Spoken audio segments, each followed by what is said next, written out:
Good morning, good morning, good morning. Today is May 2nd and it's 10:30 in the morning. And as we take off, I'm just, whoever you are, I'm hoping that you've watched all my previous videos. Meaning if you're brand new to this channel, right? Brand new, you just randomly clicked on this video. I'm saying don't waste your time. Stop right here. And then, if this is the first time you've clicked on anything from my channel, you should probably go back and review my channel and look at how much there is. And then I would recommend starting at the very bottom. The very, very bottom. At a minimum, start at Welcome to the Rabbit Hole, okay? So if you're brand new, you should probably stop, because if you proceed forward, not only is this information I'm going to be presenting, it's not going to make any sense to you because you are missing all of this background information that you need to know. But also, if you're not aware of who I am and what I'm plugged into, what I'm going to be talking about as for this next 3 or 4 hours, I can really mess with your head in a negative way, just because you're not psychologically prepared to hear the things I'm going to be talking about, right? So, meaning, so if you're new, just back up and take a look at what you're dealing with as far as my channel, okay? Other than that, if you just keep on plugging along and you're here to watch this video, okay, well, I'm going to guess, I'm going to assume that you have watched the past video. So that one was Fear It. That was the title of the last video, Fear It. And then you had Checkmate, okay? And then you got all those other videos before that. So I'm just wondering if you've put in that time, because these past 2 videos, past 3 videos or so, I've spoken for about 3 or 4 hours, 3 or 4 hours total.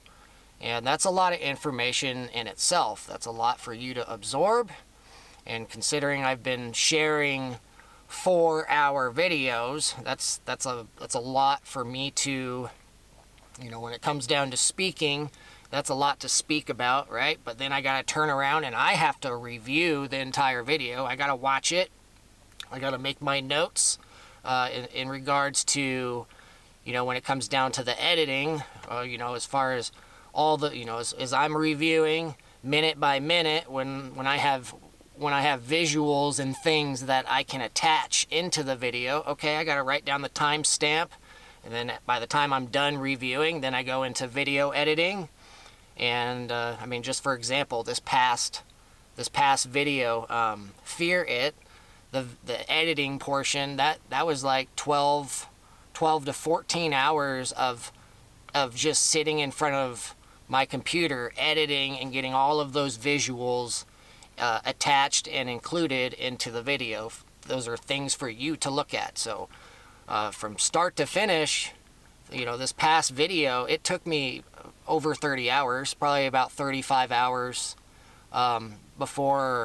35 hours of my time to get that uploaded to YouTube. So you watch this past video, it was 4 hours in duration, where you're sitting there for 4 hours watching it. Well, just know that took me about 30 to 35 hours of my time getting that to you, okay? So I am expending a lot of time and energy just to get this information to you, which means whoever you are, maybe, you should really consider, like, why am I going to such extremes to speak on camera and deliver this to you if I was just making it all up, if I was just lying, if I was just spinning all this, these webs of deception just to, take you down these dead-end roads? Why would I waste my time, right? Why would I share personal information about myself and things about myself as far as what I've been up to that could otherwise get me in trouble, as far as with law enforcement? It's with everything that I'm plugged into. It's a very big deal. what I am directly in the middle of, it's very, whatever happens in one way or the other, there's going to be some serious things that are going to be unfolding in the near future, just as they have been right now. Things are unfolding and unraveling day by day. Whoever you are, wherever you're at, things are unraveling around you. You're waking up. You are seeing this reality in a much broader perspective and a much wider spectrum. You're much more aware of what this reality might be and what it might not be, and everything in between, from everything you've learned from me and everything I've exposed to you through this channel, as well as, wherever you've been in your life. You have your own life. You've walked your own path. You've been exposed to all kinds of different things, so, you've acquired your own vast perspective of, you have your own perspective of this world just based off what you've been exposed to and what you've encountered and what you've experienced, both the good, bad, and ugly. You have your own thing, and then I have mine. And so whatever if you take everything from your own life and then you take everything I've delivered to you on this giant silver platter, like, here you go, here's all this information. I'm just trying to let you know what's happening in the big scale, the big picture. So whoever you are, if things are getting crazy around you, you might be able to make sense of it. So, if, as long as you have faith and you're a believer and you believe in your own creation, you believe in your own spirit and your creation, you were created, you believe in, as far as this environment we're living in, you believe it was created. It wasn't just a product of the Big Bang, just this spontaneous event that happened billions or trillions of years ago, and then everything has become what it is just based off random chance and evolution. There's a lot of people who just believe in evolution, and that's how they believe life came into existence, and they don't even account for Heavenly Father, that everything that you see was created by intelligent design. There's a lot of people out there who are stuck in that trap where they don't account for Heavenly Father into the grand equation. They just assume everything around us, it's just random chance, and they're just here by random chance, and there's no meaning to anything. And that's a trap. That's a psychological trap, and then once you start looking beyond that, and you start looking bigger, and you start digging deeper, as far as asking these questions that the system has you've been brainwashed to just accept everything as it is without asking questions. No critical thinking is allowed. All you do is repeat. You just repeat what they tell you. It's all about memorizing specific algorithms and expectations that they want you to follow on. So essentially, they just want you to be a subservient, psychological, spiritual, and physical slave in whatever manner or capacity they can get you, right? So, however long you were trapped in that state of unconsciousness where you just accept reality as you've been told, whether through your education, whether through your family and your friends, and then what you've been exposed to on social media and TV and movies and video games and music, all these different things that have tried to paint this reality for you, where for a portion, a good chunk of your life, nobody ever really told you, man. Nobody really got through to you, and you just, through your childhood, and especially through your childhood and your teenage years, you just accepted this reality as you saw it, because that's what nobody else is presenting anything different. Everybody's just living their lives, and they're just responding to their environment as their environment presents opportunities to them, but they don't think any bigger about why we're here or who are we, what's the purpose of everything. And if this place was created by Heavenly Father, by God, then this is all created by some type of intelligent design. Well, okay, if you start asking bigger questions, well, what is this place? and where are we, and who are we? Like, who am I? Who are you? You know, if you can look beyond your flesh and you start looking at your spirit, your internal spirit, and you can get this through your brain, that life does not end at death. Because, I mean, you got to get it past your brain, get it through your brain that the real you is the spirit that is operating and powering and navigating yourself into this through this reality. Your physical body, it's just an avatar. It's just a vehicle. It's just a vassal. It's just this physical construct that your spirit is bound to for one lifetime. So, however long you survive in this reality, the day you die, reality and life does not end for you. You know, whoever you are, when you die, that's not the end. All that is happening is your physical body is hitting the ground, whether through old age, you just reach old age, and then, you know, your body just, you know, your body is not performing and operating as it did when you were in through your mid lifetime, and then especially, you know, when you're a teen and as a child, when you get older, everything just starts slowly. Everything's just not performing as you used to, you know, and then at some point you have a heart attack. You know, anything, man, I can't even list it. Just especially if you look at today's environment with all of the chemicals that are added in our food, and you've got cancer, you got diseases, all these terrible things that affect the older the older you get, the more at risk you are for, you know, catching some type of chronic disease or something, right?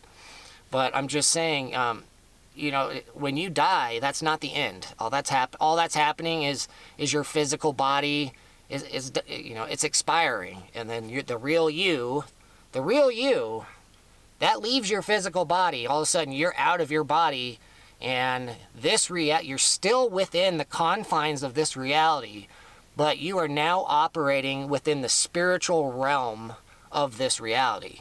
You're no longer within the third dimensional construct.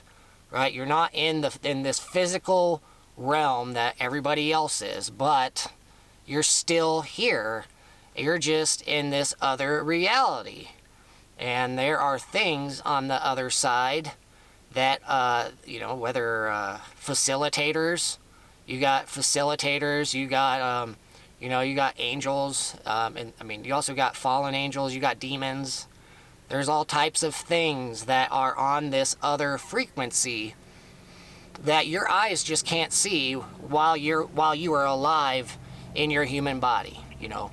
So when you are in your human body, you know, what you see is what you get, and nothing more, nothing less, essentially. But, you know, once you become awake and become aware that there's a lot more out there that your eyes or just literally can't see. Your eyes just can't see it. It's because it's operating on a different spectrum or frequency or vibration than what your human eyes were designed to see. You know, if you know, this is where you go back. Do you believe in Heavenly Father, or do you believe in the Big Bang, where everything is just came into existence based off random chance and trillions of years of evolution? Like, do you believe in that, or do you believe that this place was created? And if this place was created, well, then that means that the human race, you just think about the human race as a whole, doesn't matter what your skin color is or your nationality or where you were born. I'm just talking about the human race. Okay? When the human race was created, your eyeballs, these eyeballs were created also. Which means they were created in a specific way where you can only see a specific bandwidth or frequency or spectrum, what across the entire electromagnetic grid. You know, I've talked about this in many videos past. You know, you got X-ray, you got gamma rays, you got ultraviolet light, you got microwaves, radio waves, Wi-Fi. Radiation. You know, there's all these different things that are out there that they're out there, and you acknowledge that all of those things exist. You just can't see it. But if all of a sudden you get your hands on some special camera, and that camera can look through infrared. You know, all of a sudden you're looking at infrared, and you can see the heat signatures of your entire environment. You know, there's, you know, all these cameras, these special cameras, especially that the military and law enforcement have access to, that, I mean, they can see these different spectrums and frequencies simply by, I don't know, I mean, I don't know how they do it, you know, but if you know about infrared and you've seen how the military operates with this infrared technology where you can be in pitch darkness and you can literally see anything that is putting off a heat signature in pitch darkness. So, I mean, you know, when it comes down to military ops, military ops, all they got to do is have thermal vision or night vision or both, and anything else, you know, if they want to look at all these other frequencies, because if there are malevolent beings, you know, when we're talking about demons, the fallen angels, Satan, and then other things that are out there that belong to the dark side, and they know how to shapeshift into different, you know, shapeshift. And I mean, there's different types of shape-shifting. Some of you associate shape-shifting in the context of, like, first you look like a human and then you look like a reptilian or something else. Yeah, that's one of them. But another form of shape-shifting is essentially shifting their frequency to in a way where they, you know, if we are restricted to only what we can see with our human eyes, they can adjust their own frequency in a way where they're no longer operating within the RGB, you know, within the frequency that your eyes can see, and now they're operating on something else, which means they are therefore invisible. I mean, but it doesn't mean they're not there.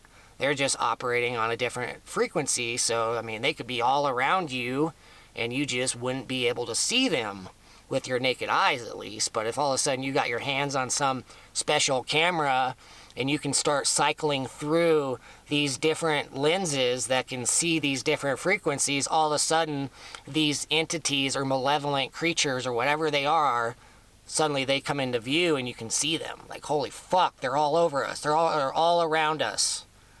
It's just a matter if you can acknowledge that and be like, holy shit, is that real? Yes. And that's what I'm going to really be talking about in this video. You know, at some point in this video, I'm going to be discussing what I encountered this past Friday, you know, 7 days ago, as well as other, you know, all these other Friday nights, and then also the things that I've talked about in other videos. Everything's all just going to be connecting for you. You know, if you've watched all my videos and I've been making you aware of all these different things as we've been going along. You know, the further and further you've made it, you know, initially, you know, if you just think about the timeline, you know, you got 110, 115 hours of information on my YouTube channel. Yeah, the first third, you know, if you just think about all the videos combined, the first third, you know, the story kind of starts off slow.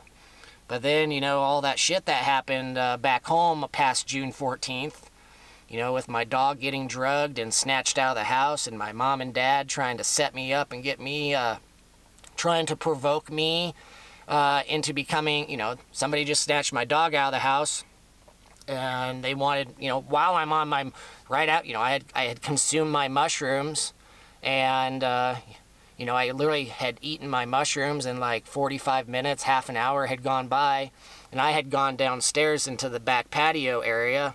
And I was just hanging out outside. Like, my mom and dad had gone upstairs into their bedroom. You know, it's only like 8:30 p.m., right, at this time. And, you know, they know I'm doing my mushrooms, okay? And so, I mean, like, I ate my mushrooms, and usually it takes anywhere from 45 minutes, you know, half hour, 45 minutes to an hour, sometimes an hour and a half for these things to kick in. It's different every time, so you can't really predict it. You can have an idea, but it just depends also on what's going on what's going on in my environment. You know, sometimes the mushrooms become delayed because mushrooms are a spiritual thing, and if Heavenly Father is in the equation, he can slow down. He can make sorry, I heard a noise out there. Like, he can make, like, as far as how quickly the mushrooms kick in, you know, Heavenly Father, and everything's spiritual, which means if Heavenly Father is out there, anything, you know, you acknowledge that Heavenly Father's out there, well, anything is possible, and he can do things that people can't really explain, where you can literally predict something to go one way because you've watched somebody do something 10 times, and out of 10 times it's, you know, the mushrooms consistently kick in at the same time, around the same time every time. So you're like, okay, well, they'll kick in by this time, so we're gonna make our move on Brandon, and you know, we're gonna try getting him. Okay, well then on my 11th time, well, they make their move, and they make their move a little too early because Heavenly Father is watching very closely. So when I eat my mushrooms, rather than them kicking in as they usually do, all of a sudden they are delayed by 20 minutes or half an hour. And during that delay, well, all of a sudden my dog has disappeared, and he's missing. He's no longer in the house. He's gone, and he was just with me. And my mom and dad, they're hiding in the bedroom. Okay, so then all of a sudden I'm being told, Brandon, don't go pounding on that door. You know, something is literally, somebody, whether Heavenly Father, something is literally talking to me, letting me know that, like, Brandon, something is like, Malachi's no longer in the house. There's a lot of fuckery going on right now. And we do not go pounding on your mom and dad's door. They're not asleep. They're literally sitting on their bed. They're laying on their bed, and they're just waiting for you to come pounding on the door and to make you know, they're going to play stupid. They're literally going to play stupid. So you're going to come in hot, and then they're going to act surprised and be playing stupid. And then you're just going to start going at them. And then all of a sudden, everything's just going to escalate, and where all of a sudden there's a lot of shouting, and just depending on what happens, you know, if you punch Jerry or anything, you're being listened to. There are people outside the house listening to everything. And if you go pounding on that door, and this escalates into not only just shouting, but also it turns into something physical, you're going to have somebody pounding on that door faster than you can believe, and it's probably going to be law enforcement, okay? So, I mean, immediately, you know, when this all happened in this short, you know, I'm getting updated, like, very quickly. Everything I just described, it's almost like instantaneously, there's something telling me, Brandon, do not go pounding on that door. Go sit in your room. Go sit cross-legged on your bed, and just sit and listen and hear us. Just hear us right now. And we will tell you what's going on and what you need to do. And then that night, man, like, after listening, and then I also, you know, once they reached me and they stopped me in my tracks where I'm not going to go pounding on the door, and they got me into my bedroom, that's when the mushrooms really started kicking in. I mean, you know, up until the point where I sat down and started listening, before that, the mushrooms were just gradually kicking in, and I was just becoming very hyper aware of the situation, and that my dog is gone. I literally just went and searched for him. He was just with me. Before when I had consumed the mushrooms, I went outside, and I was just hanging out on the back patio because I wanted to just, we have my mom and dad at their house, they have a fish pond with koi fish. There's like 16 koi fish, you know, big fish in this pond. And I had built a waterfall, like this really nice as far as landscaping, you know, I built this giant rock featured waterfall, like this giant rock, you know, it's really pretty area, and there's a whole bunch of flowers and plants that my mom and I had put into this area. So it was like it was like a little private sanctuary, really peaceful, the water flowing, just the sound of the waterfall. And I wanted to be out there while I'm on mushrooms, just relaxing and allowing just this positive environment and the mushrooms to go hand in hand, where I could just allow the mushrooms to heal me in the way that I have been seeking. I've been looking to be healed from a lot of stuff that's happened to me in the past. That night on the 24th, like, I ate the mushrooms and I went downstairs and went outside, and I was just planning on hanging out there, you know, for like 2 or 3 or 4 hours, however long, you know. At some point I'd probably go up into my bedroom and lay on the bed, but initially I was planning on spending like probably 2 or 3 hours out there. And you know, when I made it outside, the mushrooms hadn't even kicked in all the way yet, and all of a sudden, like, I started like getting this really weird energy, like something was off. Like when I was sitting on the chair, you know, when I'm telling you that, you know, just slow down real quick. When I'm telling you that there are things around us that are operating on frequencies that our human eyes cannot see, and I've said before that there can be, you know, whether a guardian angel or a fallen angel, there can be a demon, there can be, you know, something next to you and you can't see it, but it's right fucking next to you. Okay? And I'm saying when I do mushrooms, there have been times that I have seen these things that are operating on these other frequencies. When the mushrooms kick in and all of my senses become heightened like 20-fold, I have seen these things, and they're, you know, there's a whole lot of different stories. I'm just saying I've seen them and I know they're out there. But I'm saying on the 24th, when I had first eaten my mushrooms and I had gone outside and I was just hanging out, I was just sitting on the little rocking chair, you know, I just waiting for the mushrooms to kick in, man. I had smoked a bowl of weed, and I was in a very peaceful state, and I was just relaxing, waiting for the mushrooms to kick in, and all of a sudden I could just sense something was off. You know, whatever, you know, I'm very hypersensitive to my, you know, I put off my own energy field. You have your own energy field. Every living being has its own energy field. Well, something malevolent or something had entered my energy field, and I could sense something off. The next thing I know, it felt like some you know, if you've ever played a joke on your friends, you know, if you've ever gone camping or out hiking by a river or something, you've ever played a joke on your friend where you grab like a long piece of grass and you start like tickling their ear, your friend's ear, or like the side of their face, and they start swatting their face because it, you know, it feels like a bug is crawling on your face. Well, I'm sitting in my rocking chair, and all of a sudden it felt like somebody was tickling my face with something. Like all of a sudden I'm like, what the hell? You know, all of a sudden it just kept, and then I'd wipe it, and then I'd sit there for a moment, and then it just kept feeling like something was tickling me. And I'm like, what the fuck? And it just kept going for like a minute and a half. It just kept feeling like somebody was tickling my face, and I couldn't see anything, but it just wouldn't stop. And I'm picking up this weird energy, like, what the fuck? And then all of a sudden, you know, Malaki was outside with me. He was just laying next to me. All of a sudden, he gets up and he starts like pacing around, and he's like acting like he's picking up on something. And so I'm like, okay, well, I don't like what this energy is. And so Malaki and I, we both went inside the house. I'm like, okay, well, I'm not going to go outside. I'm not going to sit outside. I'm going to go upstairs and sit in my room because that's weird. I mean, just mind you, there was a whole bunch of other fucked up things that have happened previous weeks. You know, weeks prior, there was a whole bunch of other fucked up stuff that was happening each week prior, and it was all leading up to what went down this night. But I'm just saying, like, I brought Malaki with me inside the house, and my intention was just to take Malaki up into my bedroom with me and just close the door, and that's where I was going to stay through the night. You know, I'll just have my mushroom right upstairs. I don't like that energy downstairs. And so I walked up into my bedroom. And then when I walked up into my bedroom, I looked down the hallway because my mom and dad are nowhere to be seen. And so I looked down the hallway towards their bedroom door. It's closed. Their lights are turned off. I'm like, well, that, you know, just things are just not adding up right now. Just things seem really off. It kind of feels like I'm in danger right now.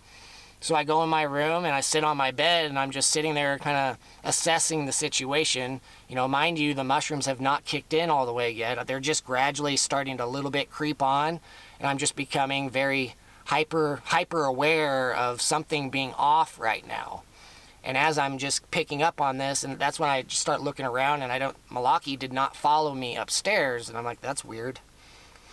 So I call for him.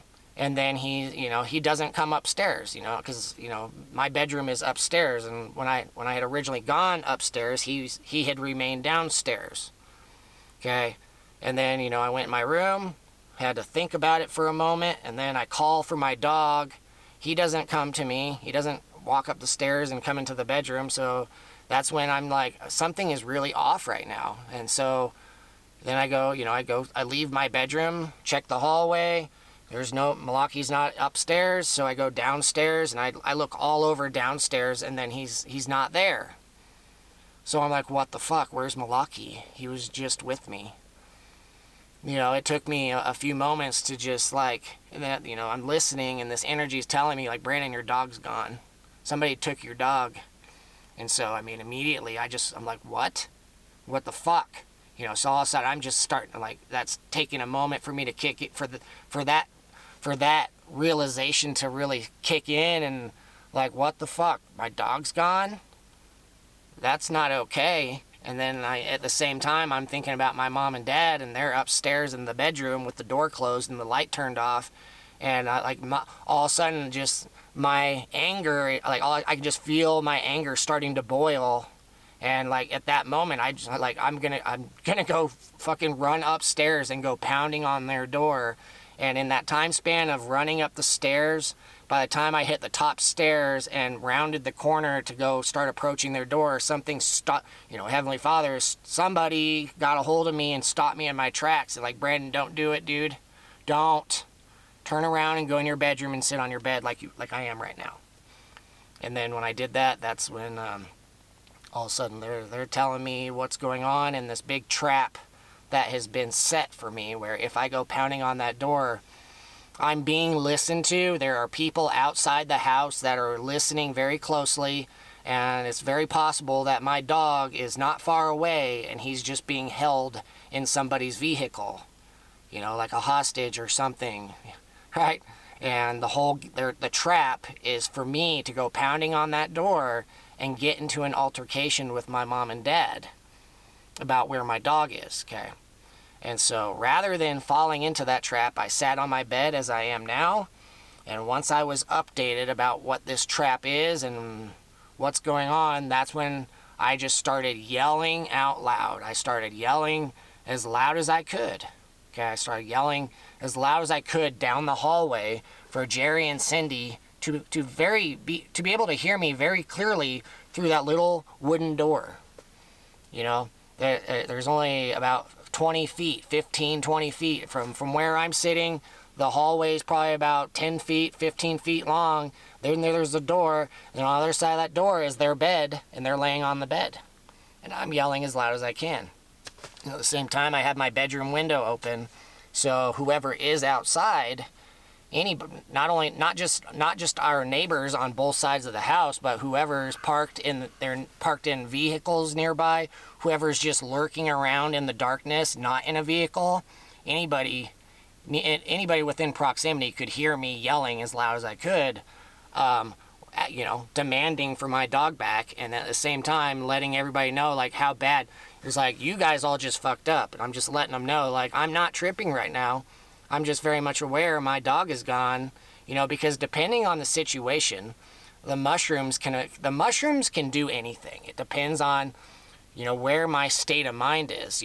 When people look at magic mushrooms or any type of these, any type of psychedelic, well, there are situations where if you're actually in danger, you might not have any visuals at all as far as tripping and you're hallucinating.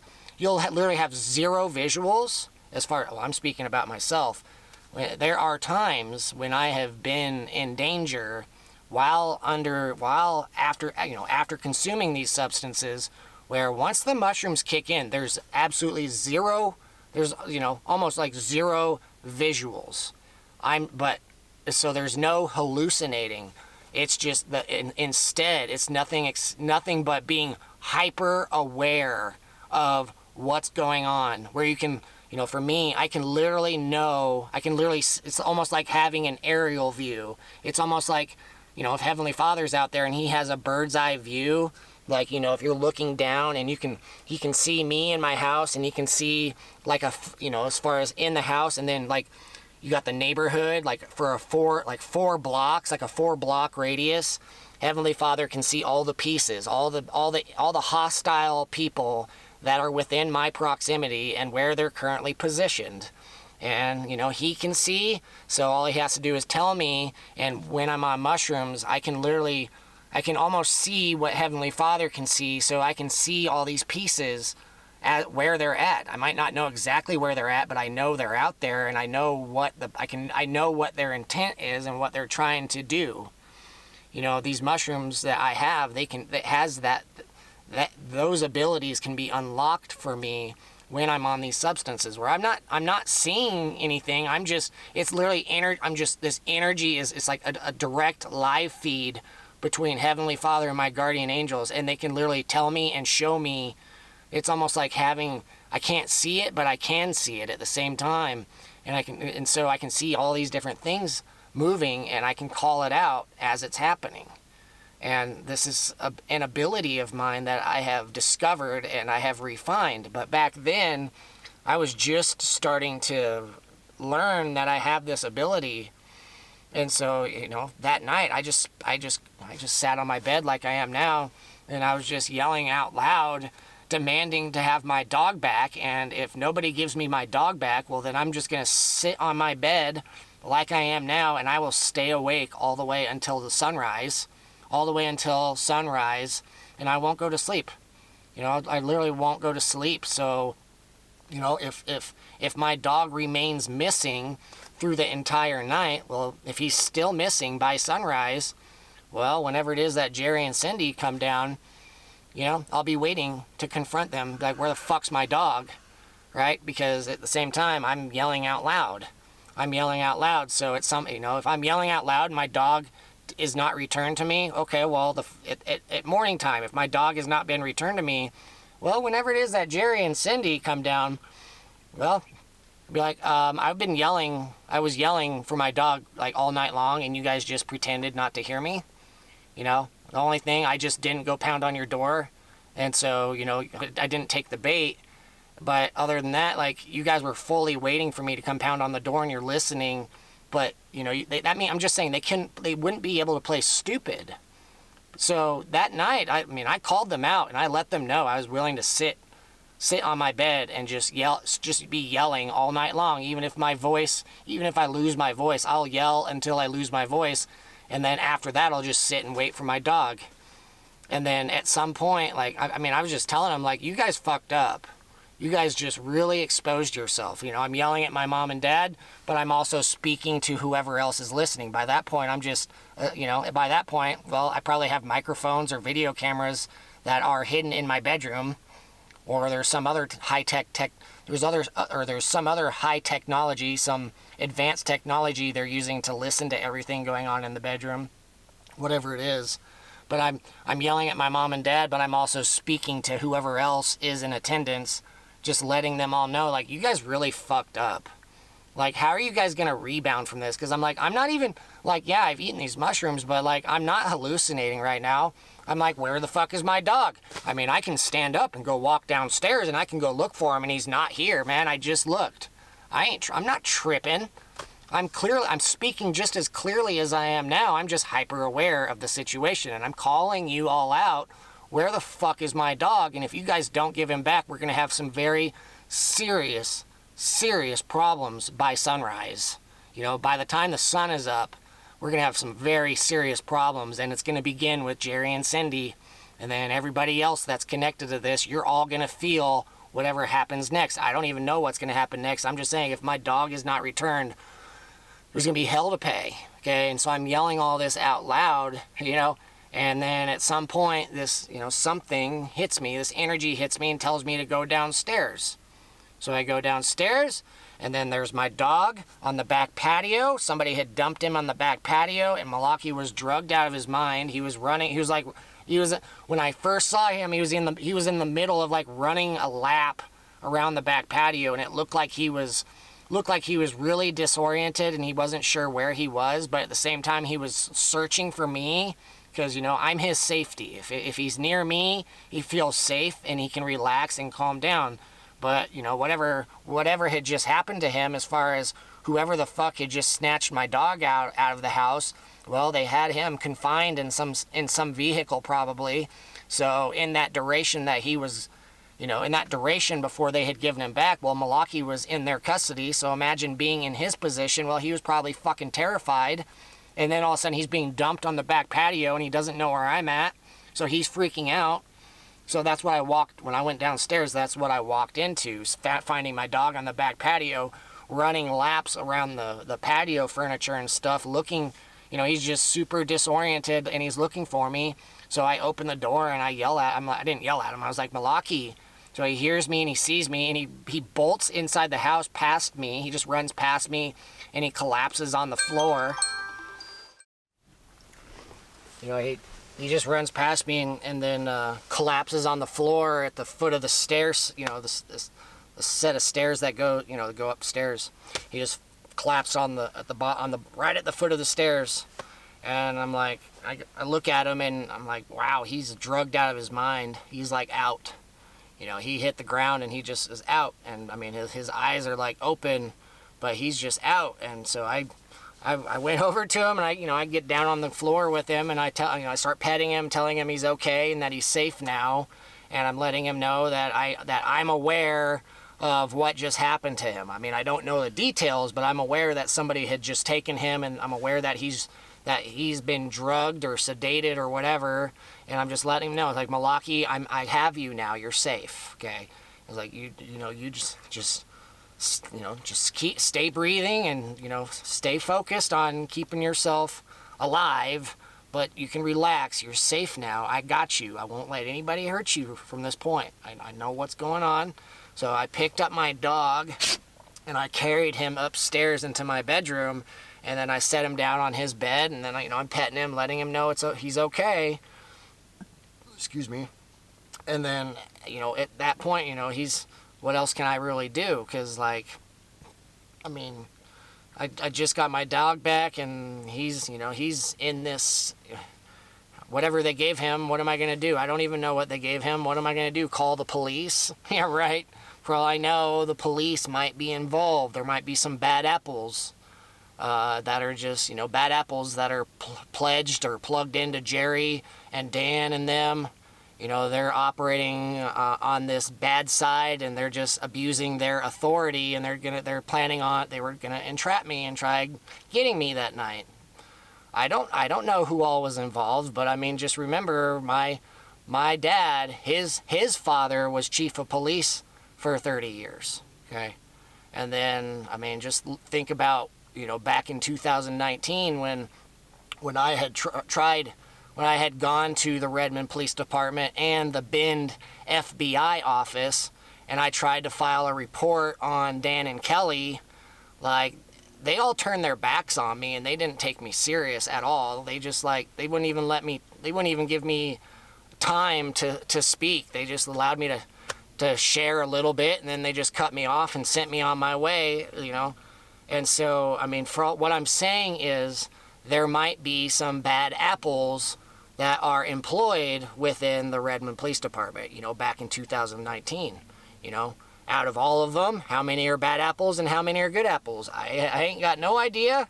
I have no idea, but I'm just saying, just this past June 2014 or 2024, just, 10 and a half months ago, for all I know, that night when my dog got snatched out of the house and Jerry and my mom, they were trying to get me to come pounding on that door. Well, there might have been bad apple Redmond police officers just waiting nearby, and they would have been the ones to come pounding on my door, and they would have been the ones who put me in handcuffs. They would have been the ones who charged me with domestic violence or assault and battery, and then they turn around and charge me for possession of these mushrooms I had grown, and then all my past history gets pulled up from 2019. So essentially, when it comes down to, they get me arrested, get me booked into Deschutes County Jail, and then once I'm in the system, and then I start having my court appearances, well, by the end of it all, when I'm being sentenced, I probably have 5, 10 years at a minimum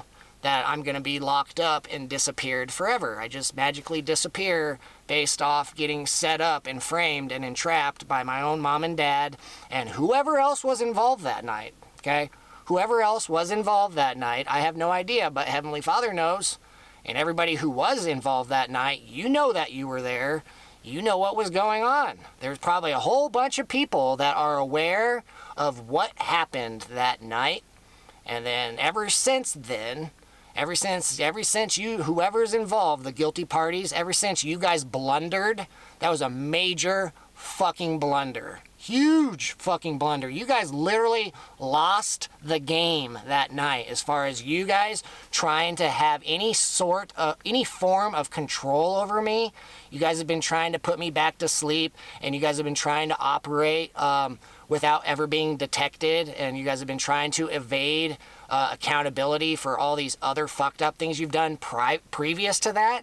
Well, that night when you guys tried getting me, you guys fucked up big time. Between Jerry, Cindy, whoever the fuck snatched my dog out of the house, between those three alone, and then, I mean, if Dan and Kelly are involved with this, you know, it's all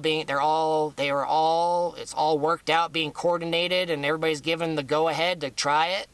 Because if they can get me, well, then all of a sudden I disappear and they can move forward with their grand agenda. Because next thing you know, I'm incarcerated, and once they have me with a 5 or 10 year sentence, well, it's just a matter of time before, you know, once I'm locked up again, well, you can have other inmates that have contact with the outside world, and some of these inmates, they might be fully aware that they themselves are about to undergo a life sentence for whatever crime they've just committed.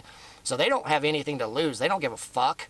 They know they're in here. They know that they're going to be locked up for a very long time, but they still have contact with the outside world. And all of a sudden, somebody from the outside gives them an order to provoke me, or just to, you know, all you need is one contact. So one inmate that is locked up in whatever county jail or prison I'm locked up in. All it takes is for one inmate to have contact with the outside world, with somebody that's connected to Dan, Kelly, and Jerry, and they give this person an order.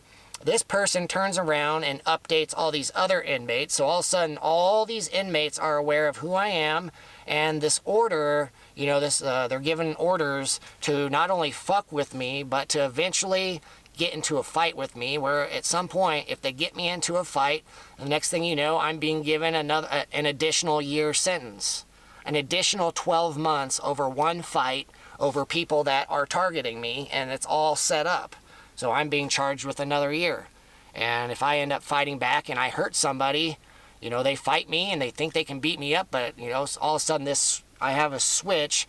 There's something, you know, a switch within me that I have never flipped. I've never flipped, you know, as far as when it comes to becoming violent and actually getting into it with somebody who's at, you know, I've never flipped the switch where I've actually gotten into a fight with somebody where I don't, you know, there's something that might come out of me where if all of this anger that I have bottled up, whoever the first person is that gets into a fight with me, I might just fucking kill you. And this switch gets flipped. All of a sudden, I am in rage, and because you stepped up to the plate to try challenging me, you get to be the first person who finds out what I'm capable of. You get to be my fucking guinea pig, and I'm gonna probably fucking kill you. And if there's more of you, if there's more than one of you, I might fucking take you all down. I might start moving faster than you can keep up with as far as my physical movements. Not only am I moving fast, but every strike that I'm landing, I'm hitting you in a spot where you fucking just collapse on the ground gasping for air, or I hit a pressure point and your leg just, you know, I hit your leg, hit you in the neck, I do something and you just fucking go limp on the ground for 5 or 10 seconds just trying to catch your breath. But in that time span, I'm fucking working on everybody else. And I can just move, nobody knows. Nobody's ever actually tried it. And I've warned people, don't do it, because whoever the first person is, if you don't, it's either you kill me or I kill you. Because if you're coming after me, for all I know, you're coming after me for a reason. Somebody put you up to it. So for all I know, you might be trying to kill me. So I'm going to fight back with that mindset, which means I might kill you if you don't kill me. I've never flipped that switch. I have done everything in my power over my lifetime to never allow that to happen. And that's what Jerry and Dan and Kelly have been trying to get me to do, and I have refused. All this time, everything I've been exposed to, I've refused to become violent.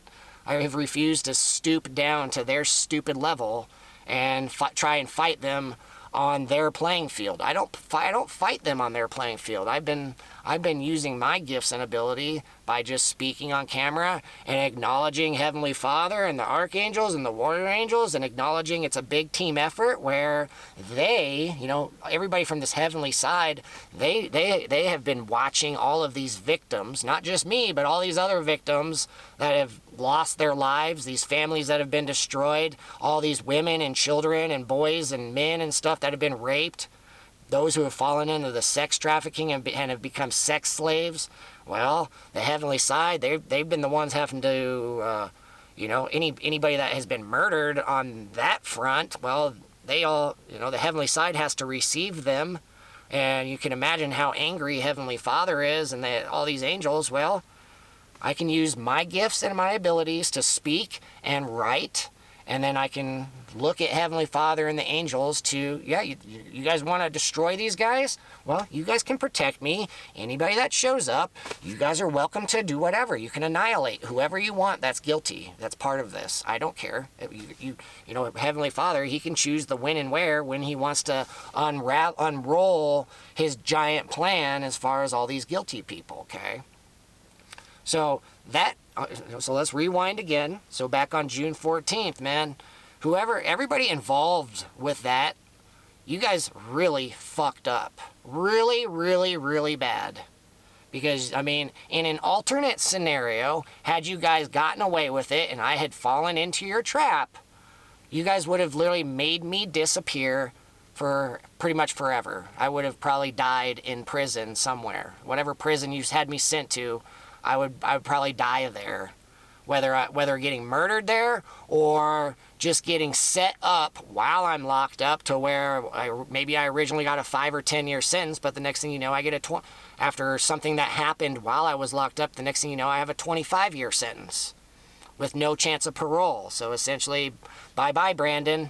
Never see you again, which means all these guilty people out that are not locked up, all these people that just set me up, well, they just got away with it, so they're going to turn around, and whoever you are, if you're not one of them, or maybe you are one of them, but they start giving you orders that you don't want to do or that you don't agree with, so you refuse, and the next thing you know, you're being subjected to the exact same shit that I've undergone for the past 7 years, where whoever you are, if you have the willpower to stand against them for a couple years, well, they've been at me for more than 7 years, so they just know it's just a waiting game for whoever you are. How long can you endure it? Because at some point, maybe 2 years down the road, where you're resisting them and you're fighting them and doing everything you can to say no and that you don't agree, and you make it 2 full years, but sometime around the 2.5 year mark,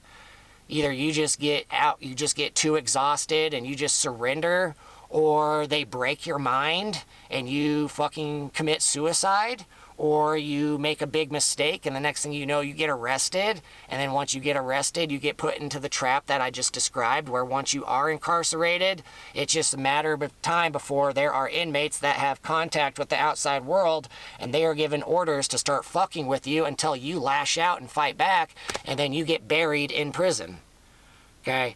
So I'm saying whoever you are, if you're not one of them, and you are somebody who does not want to be subjected to the same shit that I've endured for all this time, okay, well, this is where here we are today, because I've survived and because I've given a testimony on camera for whether law enforcement, military, or some outside force or agency or somebody to step in the middle of this and start arresting people. Because that June 14th of last year, that's like a penny out of the jar. That's one thing that they have tried and that they have done to me. One thing. And that's that one thing, though. That one thing that they tried, they blundered, and I caught my mom and dad, and that's all I need to know, because I know my mom and dad, especially Jerry, is connected to Dan and Kelly. So I'm just saying, if Jerry... if I caught my dad, that's all I need. All I needed was to catch one. And if my mom and dad are both connected, okay, well, I caught 2 of them. And because, because of my time spent with Dan back in 2018, 2019, and everything that happened back then, and everything that happened with Kelly back in 2019, all of them combined, I have enough as far as not only just giving an honest testimony, but I've literally provided screenshots of death threats that I received back then. And as far as I'm aware, those are crimes. As far as I'm aware, those are crimes. I mean, you can look it up. In criminal law, those are crimes. So between what my mom and dad did this past 10 months ago and everything that happened back in 2018, 2019, and what Dan and Kelly did and everybody connected to them, what everybody did to me, okay, that's enough to get these people arrested and incarcerated for probably their entire lifetime. Those are, I mean, if we start, and then we start looking, once after June 14th, a week and a half later when I bought this travel van, and next thing you know, I'm living in my vehicle full time. I literally got out, I got away from my mom and dad as quickly as I possibly could. As soon as I got my van, I began a process of putting loading my van with all of my personal belongings that I would be using or that I would need while living in my van, and I left. I've been gone since then. And after I got away, I literally predicted it. But even before June 14th, like I had been wanting to get away from my father. I'd been wanting to move out. I'd been wanting to go on a big road trip and get out of Oregon, just get away from my family for a period of time. And I was always telling my mom, I was like, Mom, I want to go. I just want to go on, I've been doing my landscaping and yard work, so I have money. But I was telling her, like, yeah, I want to go to the Oregon coast. I just want to go to these different places and just get away for a while. But I had told my mom in the past, I was like, as soon as I'm pretty sure as soon as I try going somewhere, I'm going to be followed and people are going to try fucking with me and they're going to try setting me up. As soon as I leave the house and get away from you guys, somebody's going to try setting me up. So, all of a sudden I get in trouble, but I'm not in Central Oregon, so next thing you know, I'm nowhere near my mom and dad. So if I get in trouble, they can just be like, well, we didn't have anything to do with it. Brandon got in trouble on his own. Well, not necessarily. Not if you guys set me up and had people follow me. Okay?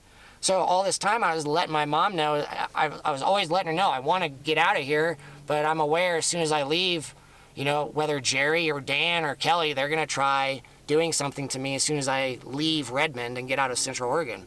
Okay, so this was all, I had predicted this stuff in the past. Okay, well then June 14th came, and then I got my vehicle, and then I left. And I knew it. I'm like, as soon as I leave in this vehicle and I get out of Central Oregon, between Jerry, Dan, and Kelly, considering what I'm planning on talking about on YouTube as these months progress, as well as what just happened on June 14th, and that not only did I navigate my way through it, but 2 days later I confronted both my mom and dad, and I pretty much interrogated my father, Jerry, for almost 2 hours. Just think about how I can speak on camera for 4 hours. Well, I got Jerry, the 2 days, like 2 or 3 days after what happened on June 14th. Well, I for like the first day and a half, 2 days, I literally stayed the fuck away from my mom and dad. I wouldn't talk to them. I wouldn't acknowledge them. I pretty much stayed hidden in my room. But then at some point, I confronted my mom, and then eventually I confronted my dad. And then when I confronted my dad, like, my mom got him to sit down at the dining room table. He didn't know I was going to interrogate him in the way that I did. But my mom had gotten him to sit down at the table, and then once I started confronting him, it turned into like a 2-hour thing where I pretty much told my father everything regarding my suspicion about him and his connection to Dan. And I went all the way back to 2018, before I'd even done DMT for the first time, and I started telling my dad I started asking him questions about that phone call, where he called me on the phone as I'm leaving Redmond, begging me not to leave. And, this is right before I'm heading to Las Vegas, and he's begging me not to leave and to come and telling me that I can come live with him and my mom. And I rejected him and told him no. So I'm saying for like 2 hours, I confronted my dad and just went step by step after everything that has happened. And I just let him know, like, Jerry, I know you're connected to Dan. Like, everything that you just did 2 days ago by having my dog drugged and snatched out of the house, and then the fact that I was yelling almost as loud as I could for like 3 hours, and I, just yelling at you and Mom down the hallway, and you guys continue maintaining this. They maintained their position regarding they never heard me say a word. They never heard me yelling. Both of them claim to never having heard me yelling down the hall. So I was like, both my mom and dad, when I confronted both of them, they both maintained this position where they claimed that they did not hear me yelling down the hall. They just said that they didn't hear me, okay? And on top of that, my mom claimed that I hallucinated my dog disappearing from the house. After it was all said and done, my mom did not believe me that Malaki was snatched out of the house, and she said that he was hiding from me because I was scaring him. So, I mean, imagine being me after everything that had just happened. Like, literally, like I said, my dog had gone missing before the mushrooms had even kicked in. The mushrooms hadn't even kicked in, they were delayed. And between my mom and dad and whoever it was that snatched my dog out of the house, they made their move premature. They snatched him out of the house too early because I wasn't even tripping.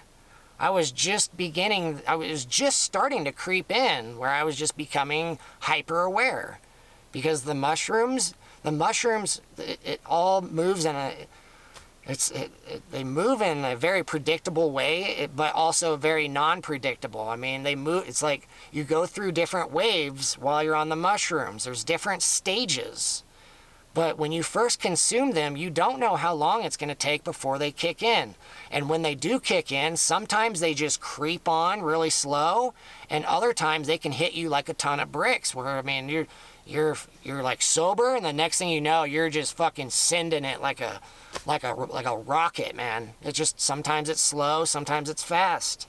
And in this particular instance, they crept on really slow, and between Jerry, Cindy, and whoever else was involved, they made their move premature. Therefore, they exposed themselves.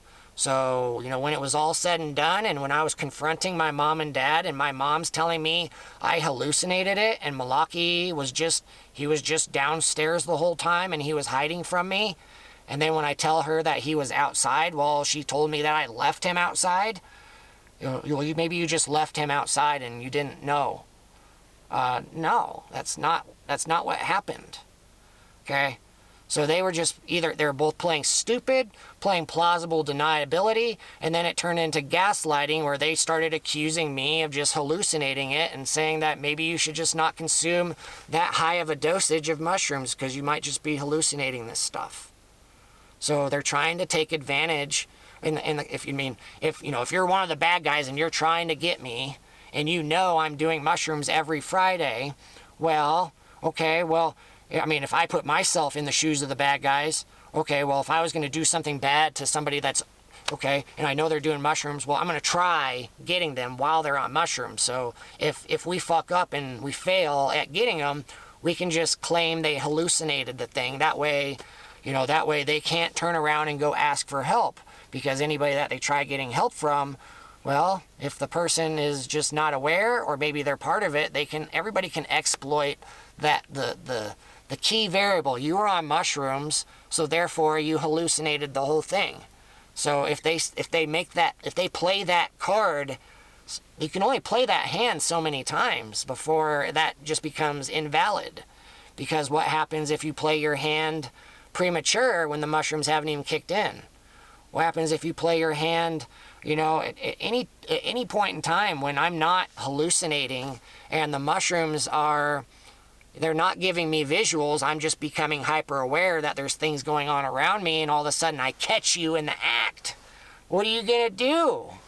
because this has all happened.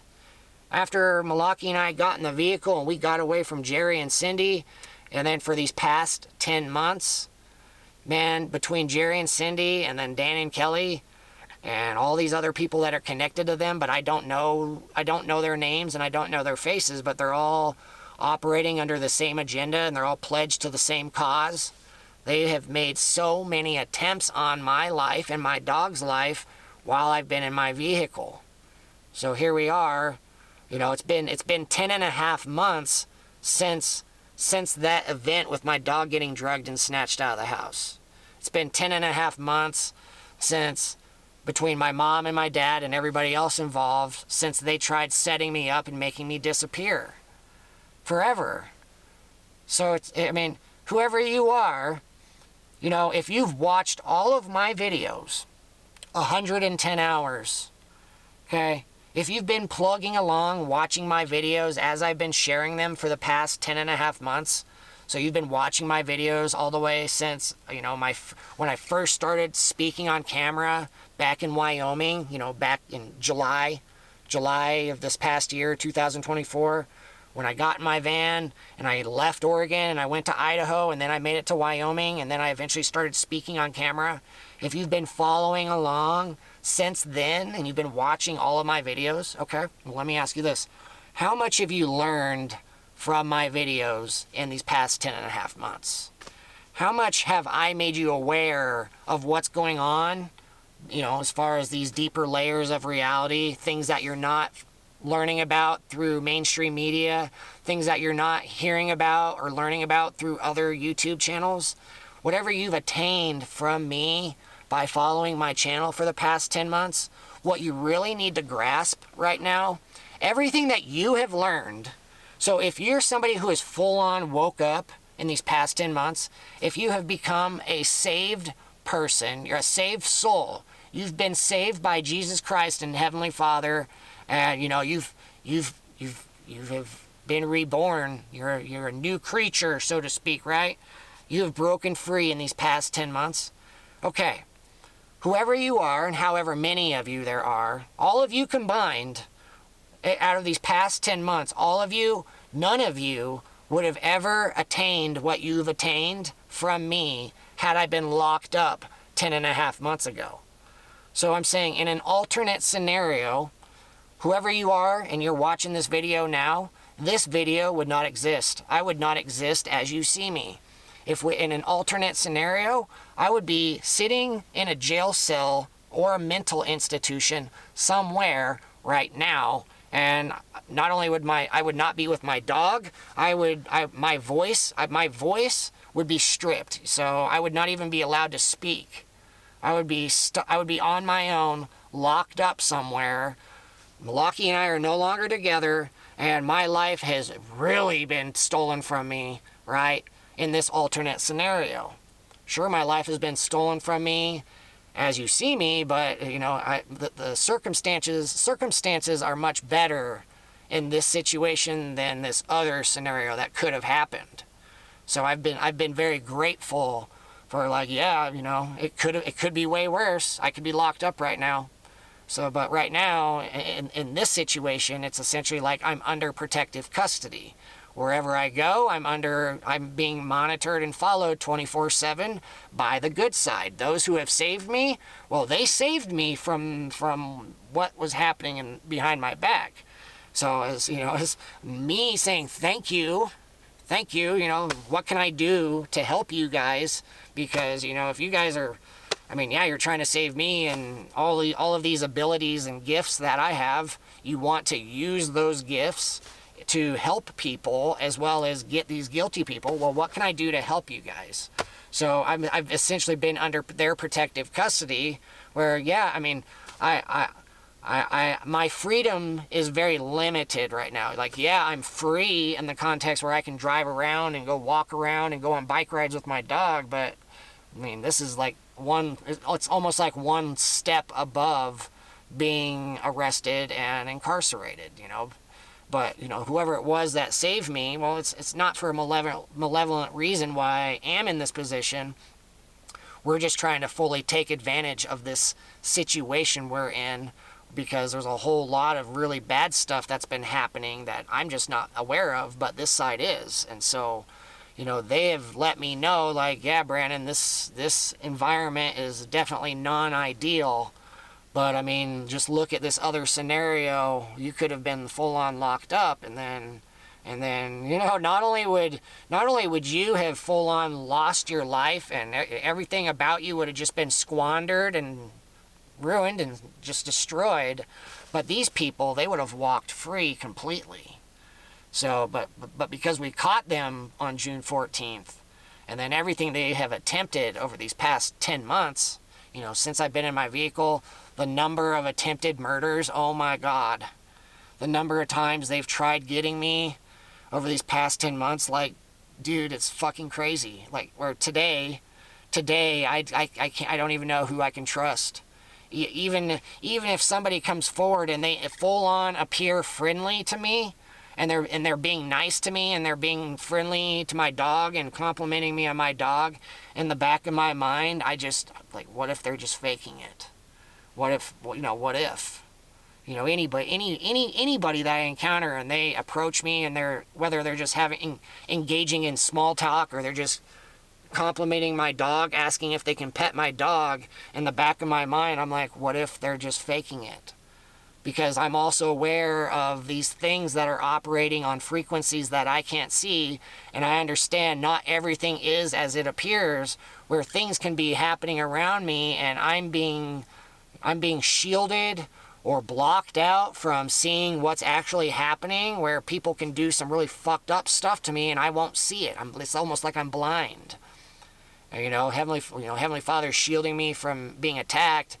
So, I mean, it has its pros and the cons, where I'm not witnessing these traumatic, scary, graphic, messed up things that are happening, but it's also putting me on a state where I'm like putting my guard down when I shouldn't be, and people are being allowed to make their moves on me when I should be able to see these incoming attacks and stop it. You know, I should be having full on communication with the good side, where they're letting me know this stuff is incoming and I can fight it off before it even happens, or I can navigate my way around it before they make their move. But I understand right now it's been a game of demonstrating Heavenly Father's existence and the heavenly side, you know, all the angels and their existence, where, you know, I can come out into the woods. It doesn't just have to be out here. You know, over these past 10 months, whether it was on the Oregon coast or down in Arizona or up in Utah or Wyoming, you know, they have made attempts on my life. They've even murdered me. I can count more than 15 times that, like, I fucking died. And then the next morning, as far as when the sun comes up and it's sunrise, and I open my eyes, I wake up on the back of my bed like it never fucking happened, but I can remember. Like, I just went through all these really fucked up things that just happened to me, and it was as real as real life. You know? And that's where it's like there are things happening on these other frequencies that I'm full on aware of. I'm aware of enough. When it comes to the fallen angels and demons and Satan himself, there are things happening around us that we cannot see, which means these things can fucking try murdering me and I can't even see them. It isn't until I consume mushrooms where all of a sudden I'm being made aware of something that happened to me, you know, the day before or earlier that day, and then all of a sudden it's like I'm in two places at the same time, where all of a sudden Heavenly Father's like, dude, you just got murdered a little bit ago, but right before you got murdered, we pulled your soul out of your body, we put you in an alternate reality where essentially the reality that you're now in is identical to the reality that you just got murdered in. So you didn't even see yourself get murdered. And so what you see is exactly as this reality was before you got murdered. So it's almost like there's two realities stacked on top of each other, where I'm in like this state of limbo where nothing appears amiss, but as soon as I eat the mushrooms, all of a sudden I am aware that, like, dude, I died a little bit ago, and like I can, like, all of a sudden it's like, time, if all of a sudden I'm in this state of limbo, and like 2 or 3 hours goes by while I'm in the state of limbo. Well, in real time, it could only be a few seconds. It could be just a couple minutes or something where not only did they just kill me, but they are in the process of torturing me or doing something bad to me. But in my reality, 2 or 3 hours just went by, and now, okay, well, time for me to eat my mushrooms.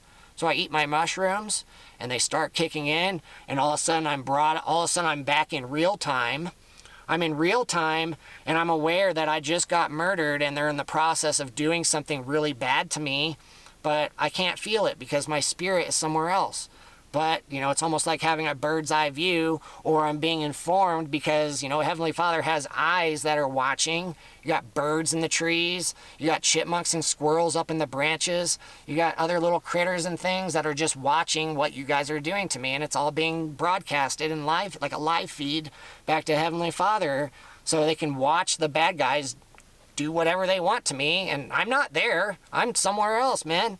And then they do what they want, and then because I just ate these mushrooms, and I told you, well, once I eat the mushrooms, and I start gaining access to abilities and things that I don't have access to in other states, where all of a sudden these bad guys, they start running. You know, like all of a sudden I'm aware, not only am I aware that I'm dead, I'm also aware that they are in the process of like torturing me or doing something bad to me.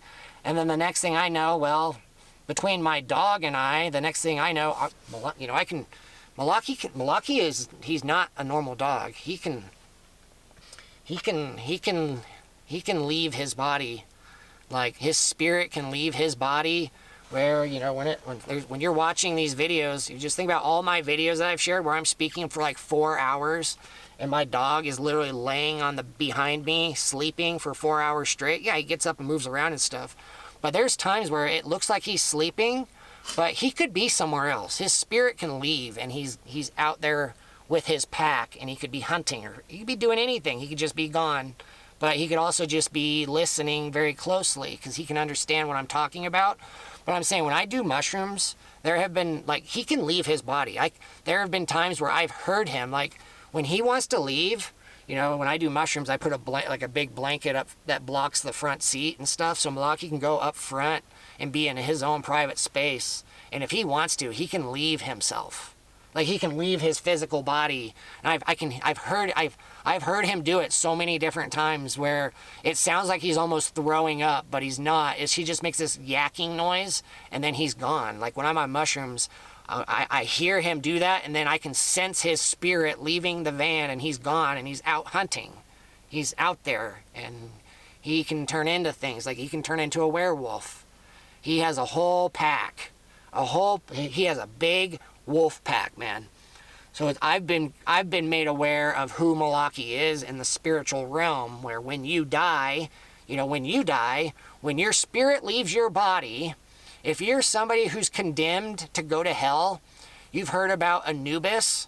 You've heard about the Egyptian deity or the Egyptian entity named Anubis. And Anubis is essentially the gatekeeper of the underworld. Anubis is essentially the gatekeeper of the undead. So I've been made aware that Malaki might be that spirit. His internal, like who Malaki is on the inside, he might be the gatekeeper of the undead. And if you've watched, you've heard about Anubis. It just depends on movies and mythology and stuff you've learned about, but you've heard about the army of Anubis. Well, I can attach visuals into the video, but as far as what Anubis looks like, he almost looks like what is it? Not a Rottweiler. What is it? Man, I'm totally blanking the breed of the dog.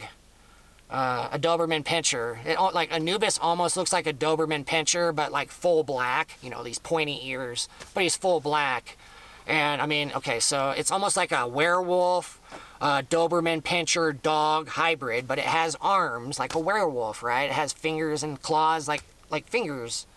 So imagine like a werewolf, kind of like Anubis, and imagine an army of them, like a full army, the army of Anubis. Well, if Malaki is their leader, Well, Malaki has a full pack. I mean, he has his whole army, imagine an entire army and legion of werewolves. That's Malaki's like their leader. I have been made aware of this both on DMT and mushrooms, that he's very special, and him coming into my life, well, him and we go back a long time, not in this lifetime. You know, his position of being the guardian of the underworld, well, he was put in that position for a reason. He's looked upon by a lot of entities on the other side. Not humans, but the animal kingdom. So when Malaki came into my life in 2017, it wasn't a coincidence. You know, when I made the decision to get a dog, well, what dog would be qualified to be next to me while I go down this very scary path that I'm on? You know, because I got my dog about 14 months before I crossed paths with Dan. So when I met Dan, Malaki was he was almost a year and a half old. So Malaki coming into my life when he did, it wasn't a coincidence. And if I am going to have a dog, well, I need a dog that is going to be able to keep up with me and is going to be on the same page as I am, where my dog and I, we're on the same page. He knows everything about me. He knows my routines. He knows how I operate. You know, he's for the most part, he's really quiet. He's really quiet for the most part.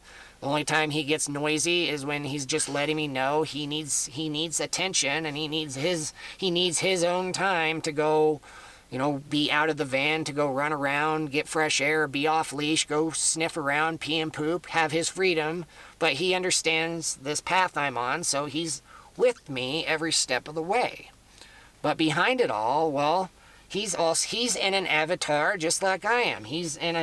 His physical body is a Siberian Husky. He came into this world as a Siberian Husky because if he came into this world as any other type of animal, well, you know, I can't have anything other than a dog, right? I can't have a wolf. You know, I can't have something that you might consider that's not acceptable for a human to have. Well, he had to come into this reality as a husky. But behind that, the spirit behind the husky, or inside the husky, well, when he crosses over, for all you know, he's the gatekeeper of the underworld. So, you know, and then he has an entire army, like a pack that rolls with him everywhere. I've encountered his pack. I've seen his pack. They're out there.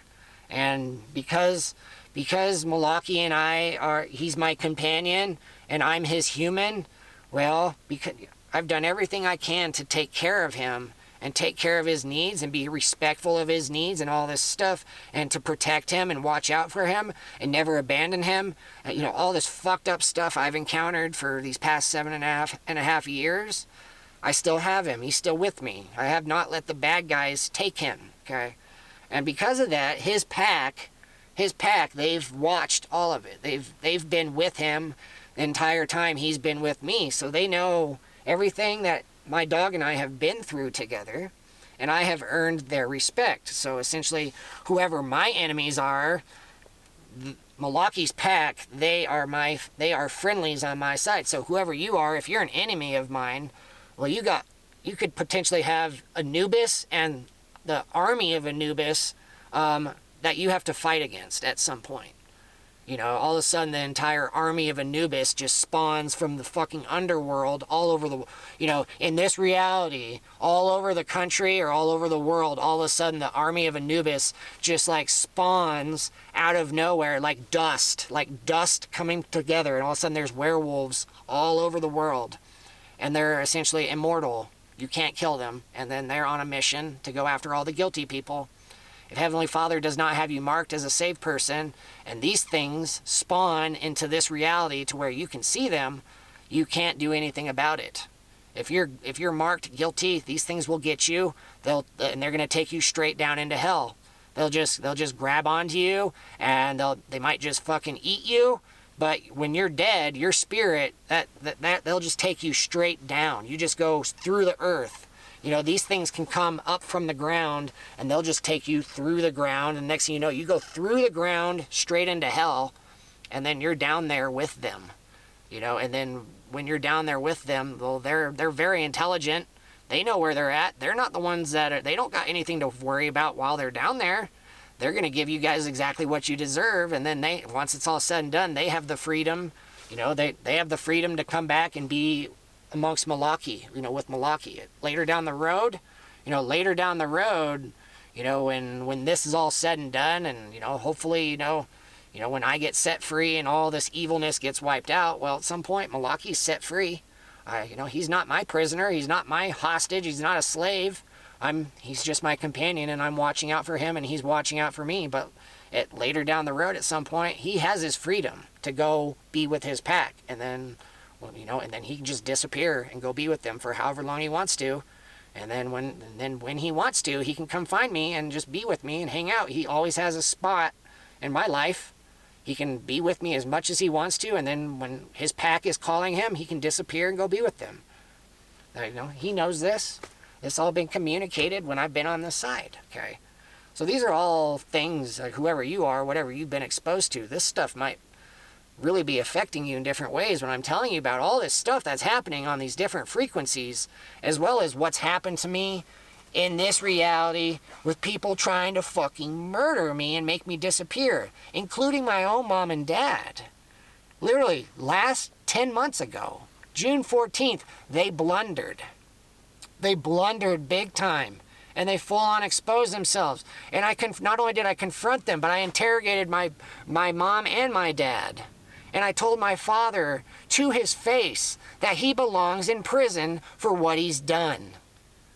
For what he's done, for what he's tried doing to me, for what is, you know, his end game, to get me to disappear forever. So between him, Dan, Kelly, and everybody else, all of them walk free from all the bad stuff they've done. Their intention and objective has been to walk free, to never get caught, to never be held accountable for any of it. If that means making me disappear forever, you know, whether getting incarcerated or institutionalized or just outright murdered and just removed from this reality, that's what they've tried to do. And they have continued trying. All this time I've been trapped in my van. Over and over and over and over. And I'm the one that's undergone it. I'm the one that has gone through the process of dying, crossing over, learning about a whole bunch of shit, being updated about what just happened to me, and then I come back alive. You know, the next morning I wake up and I keep going, and then it happens again. Rinse and repeat over and over. And every time I remember more, and I remember more and more and more, and when you start adding it all up, there's a lot to talk about where I can just turn around and be like, what the fuck, you guys? Why? Why are we doing this? Like, what are you guys, like, you guys are clearly up to some really bad shit. You know, you guys are up to some really bad stuff, and you guys are trying to evade things that you've done in the past, and then you keep doing more stuff, so everything that you do, and then it doesn't work, well, you're trying to evade accountability for all these new crimes. So it's crimes stacked on top of crimes, and more crimes, and more crimes, so it's just this mountain of crimes. Crime and corruption, deception, lies, manipulation, all of it combined, man. Murder, death, rape, all of it, dude. Like, it's just getting, this mountain is just getting bigger and bigger, and I'm just standing here watching. I'm like, holy fuck. You guys are out of your damn minds, man. Like, all of you combined, you keep trying over and over, and however it is, I survive, and then I turn around and do my next recording, and I'm just like, you guys, what are you doing?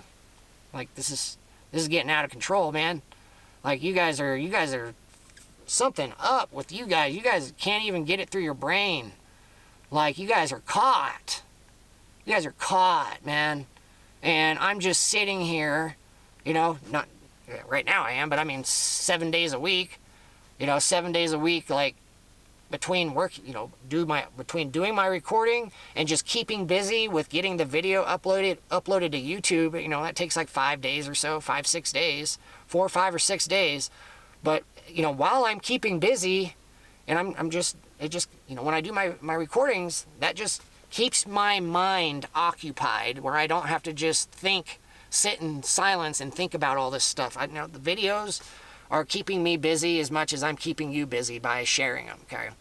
But behind it all, I'm just literally just sitting around every day of the week. We're just waiting.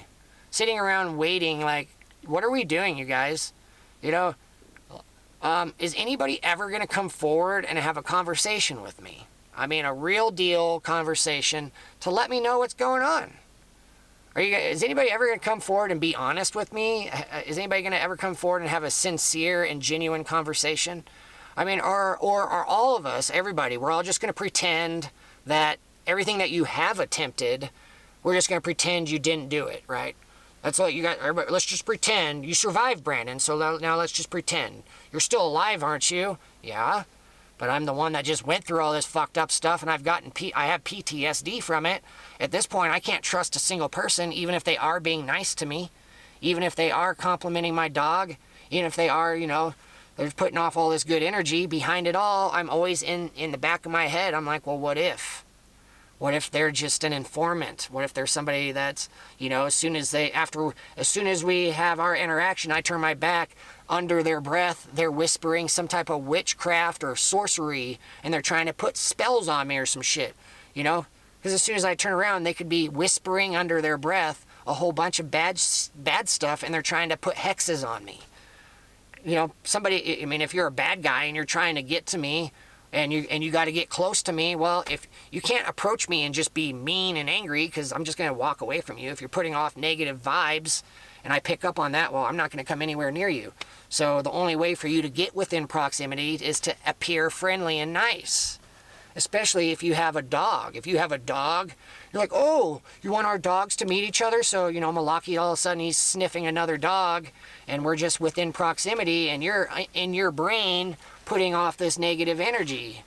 And like, at this point, I just don't know whom I can trust anymore, because after all this time has passed, here we are, May 2nd, 2025. I met Dan in 2018. So what are we doing, you guys? Because everybody, you know, a lot of guilty people have not only played their hands on me, but they've exposed themselves, and I've survived. And now there's no takebacks. There's nothing you can do to make me forget about what you guys have tried doing to me. It's not like I'm just going to forget about it and just let it slide and forget, and, you know, and just move on with my life. All the while, these people who have done these things to me, well, not one person has come forward to let me know they've been held accountable for their crimes. So, I mean, what do you guys expect from me? Like, I literally can't just go, I can't just move on with my life. I can't just go get a job and rebound the money that I have, you know, the money that's been stolen, you know, the money that I've spent towards getting this information to you. It's not like I can just turn around and rebuild my bank account. Like, everything about my life has been sabotaged, squandered, and destroyed. And I mean, I've just, you know, I've tried to be a good sport about it, because I can see the big picture. I can see what's behind. I can see what's behind as far as the Heavenly Father's grand plan. I can see what he's striving to get, where we're trying to get to. You know, so I'm doing everything I can to, everybody that's on the correct path, I'm trying to do everything I can to help us get there sooner than later. But, I mean, at some point, who is going to come forward and just tell me what's going on? Because every day that passes where I'm just sitting on my hands after everything I've given, between speaking on camera, writing on Instagram, and all the time that is spent that you don't even know about, like as far as the editing, reviewing, sitting in front of a fucking internet connection waiting for these 30 gigabyte videos to get uploaded, you know, all of it combined over 10 months and more, like how much time and energy I've given all of you to try help you become aware, so therefore you break free. You know, at what point is a single person going to come forward and have an authentic, genuine conversation with me to let me know what's been going on in the background? Because I have a lot of questions. I have a lot of questions about each and every Friday night that I can remember. that I've been in, for these past 10 months I've been in my van every Friday night, that there's been some crazy shit that has happened. Well, all of it combined, I got a lot of questions. I want to know the details. Everybody who is in attendance outside my van, and you guys are aware of all this stuff happening around me, well, I have a lot of questions. I want to know what's been going on. And if you have video footage, I want to see the footage. I want to see the footage. I want to see the pictures. It doesn't matter. I want to be brought up to speed about what's been taking place in the background, especially if all, between Heavenly Father and the angels and stuff, everybody on my side that's been protecting me. I want to see what you guys have been doing to protect me. And I want to see all these attempts on my life that the bad guys have made, even if they've gone as far as murdering me, where you guys, I can only be in my perspective, but everybody else, you have your perspective, and if you've seen me dead on the ground, or you've seen me staked up and covered in blood, whatever you've seen happen to me, well, every single time I was not there. I was shielded from that, and I was elsewhere, and I didn't feel any pain or any of that stuff. So I'm saying, whoever you are, and you saw all these horrific, awful things happen to me, well, at some point, I want to see what happened to me. I want to see what they've done to me. And then when all that's said and done, all of the people who did do this stuff to me, well, hopefully you guys have them in handcuffs and incarcerated. And then every single person who has done something to me, I would love to have a face-to-face conversation with them and just fucking shake my head and be like, man, you fucked up, buddy. Here I am, I'm still alive after what you did to me, and now here you are, you're zip-tied or handcuffed, and you're on your knees, and maybe you're even gagged, and you're not even being allowed to talk, but here I am, looking down at you like, dude, you fucked up, and now you're done for, man.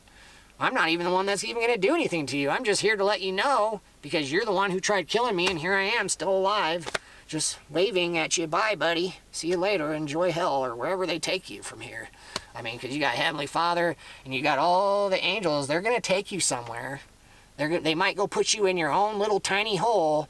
Just imagine. So think about how big the dimensions are of my van. My van's pretty small. I can't even stand up all the way. So I might right now, this is just think my back is art. I can't even stand up all the way. So, okay, just think about the confines of this vehicle. And everybody that's on the guilty side, you guys have been laughing at me and fucking with me, and you guys have been targeting me while I've been in my vehicle. Well, just wait. At some point in time, you're going to be, I'm not saying you're going to get put in a vehicle. I'm saying whatever hole you get put in, it's probably going to be around the same dimensions as my van or smaller. I can't even stand up all the way. So whatever you get put in, you're not even going to be allowed to stand up all the way. So, that's how, whoever you are, you've been fully aware of my situation, and not only have you, you've been coming after me. I've been asking for help. I've been asking for these guilty parties to be held accountable. I've been asking for people to come forward and tell me the truth, and I haven't gotten any of that. So, and Heavenly Father's watching all of you. Well, at some point in time, Heavenly Father is going to He's going to say, okay, now it's time. And then whether it's everybody systematically all together, all of a sudden, just this giant wave from the heavenly side and the army of Anubis from the top and the bottom, they just spawn out of nowhere or come out of nowhere, and then they come and collect all of you all together at the same time. That could be a scenario, or you guys might get rounded up one by one or in little groups. For Jerry and Cindy, all it takes is for somebody to come knock on their door at their house, and at that point in time, that's it. All they come pounding on the door, and then whoever opens the door, and if nobody opens the door, well, law enforcement or Heavenly Father or military, they just kick down the door, and then they just go chase down Jerry and Cindy, and they put them in zip ties. And then they gag them so they can't speak and spit it. You got to gag them so they can't spit out their witchcraft and sorcery on you. You don't want that to touch you, so you got to gag them and fucking blindfold them so they can't see. And then at some point you can bring them to me, and then you guys can start telling me what they did. That would be cool. Whoever is involved, whoever has been trying to have me murdered, right? Whoever it is, I don't care. At that point in time, you made your own choice. It's not, nothing personal. I just want to know who you all are, and then I want to tell you, but I want to see you face to face. Oh, you're somebody who tried murdering me? Oh, I thought you were a friend of mine a long time ago. You tried murdering me? That's fucked up, dude. And, you know, whoever it is, just a big line of people, every single person involved, you get them all rounded up, you get them all zip-tied or handcuffed, and you get them on their knees and line them all up down the street or the sidewalk or in a big fucking grass field, and then you just invite me to come out there, and I can just walk down the line and look at each one of them and just look at them face to face, look in their eyes, shake my head, and I'll just walk and acknowledge each one of them. And then from that point forward, once it's all said and done, bye. And all of a sudden, you guys, all of you get shipped off. You all get shipped off somewhere, out into no man's land, somewhere you're never gonna fucking see humanity or the light of life again. I mean, from that point forward, your life has essentially been forfeit. You know, if you tried coming after me, well, the question is, am I your only person who you've ever tried coming after? Or do you have a list of other victims that you have either stolen their life or you've just outright destroyed their life and they're just out there right now trying to survive? Whatever the case may be. How many people have you murdered and how many lives have you destroyed? You know, if I'm not the only one, okay, well, you can think about that. Think about it while you're locked up in your own little hole. But from that point forward, you have forfeit your life. So you're essentially going to be locked up for however long you can survive in that tiny little hole. You know, that's your life from that point forward. Whatever food and water they give you, that's all you get to eat and drink, nothing more. You won't even be allowed to have contact or communication with anybody else. You're going to be in your own private, solitary confinement, just like I've been for the past 10 months, except your situation's going to be worse because you've done all this stuff intentionally and all the other victims that you've murdered and ruined their lives. So that's your future. And then whenever it is that you die, you go to hell. You go straight to hell. You don't go to heaven. None of that stuff, because you never came forward and confessed. So essentially you got caught while on the run. You were trying to run and evade detection, but you got caught. And so there's no mercy there.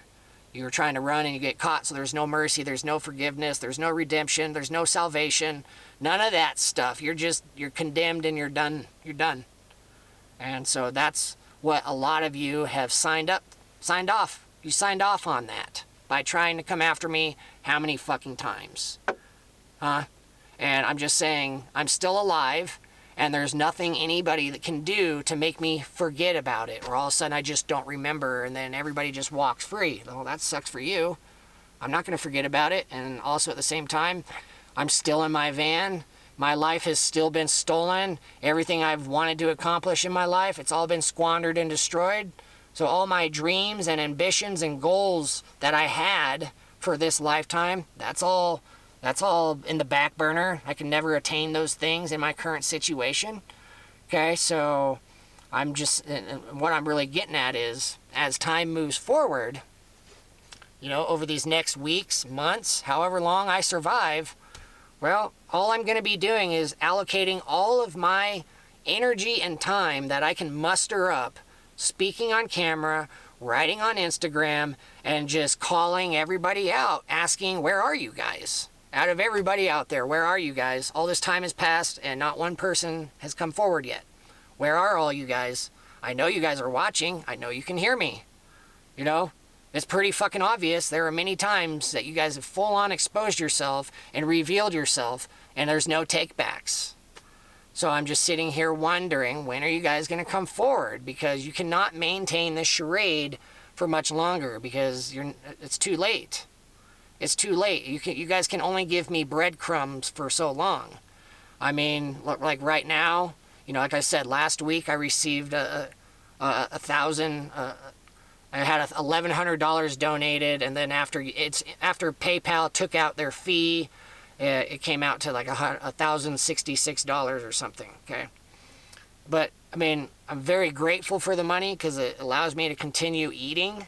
I can continue eating. I can continue buying my groceries and putting fuel in my vehicle and paying for my monthly bills like my car insurance, my cell phone payment, my Adobe Premiere, my video editing program. It's $20 a month. You know, so I'm able to pay for these monthly expenses I have, as well as pay for food for my dog. But beyond that, I don't have any resources towards all of my other immediate things that are popping up. The money I have now, I have to save that so I can continue eating at a minimum. I have to be able to eat. And I can't spend that money on other things that, yeah, they're important. These are like critical, but eating and staying alive is the most critical. But right now, that money that I've gotten, it's only for my food and my monthly expenses. But beyond that, I still need much more. I need, like right now, my van, it needs to go to the shop. It needs to go to the mechanic, and they need to take a look at the engine and figure out what's going on with it, because I cannot drive more than 2 or 3 miles without my engine starts getting really hot, and I can smell the heat coming from my engine in a bad way, in a way where it's almost like the transmission or something. It does not have the oil. My transmission might not have oil. My transmission might have had a leak, and as of now, all of the remaining oil is gone. And I don't, how much will that cost to fix? And I don't have the money to fix it. I don't have a single person who I can get on my phone and contact them and ask for help. I haven't spoken to my mom or dad. I haven't spoken to my dad for almost a year, ever since I confronted him on June 16th or 17th or something. So it's been 10.5 months or so last time I spoke to my father, but I haven't talked to my mom since February 8th when I called her out through text messaging. And then I cut ties with my entire family. If you watch The Family Circus, parts 1 through 6, I literally showed you the text messages that I shared between my mom and I, and how I dismissed my entire family after calling them out. Okay? So all of this time that has passed, where is everybody? Whoever you are watching my video and you're aware of the situation, who's going to come forward and tell me what's going on?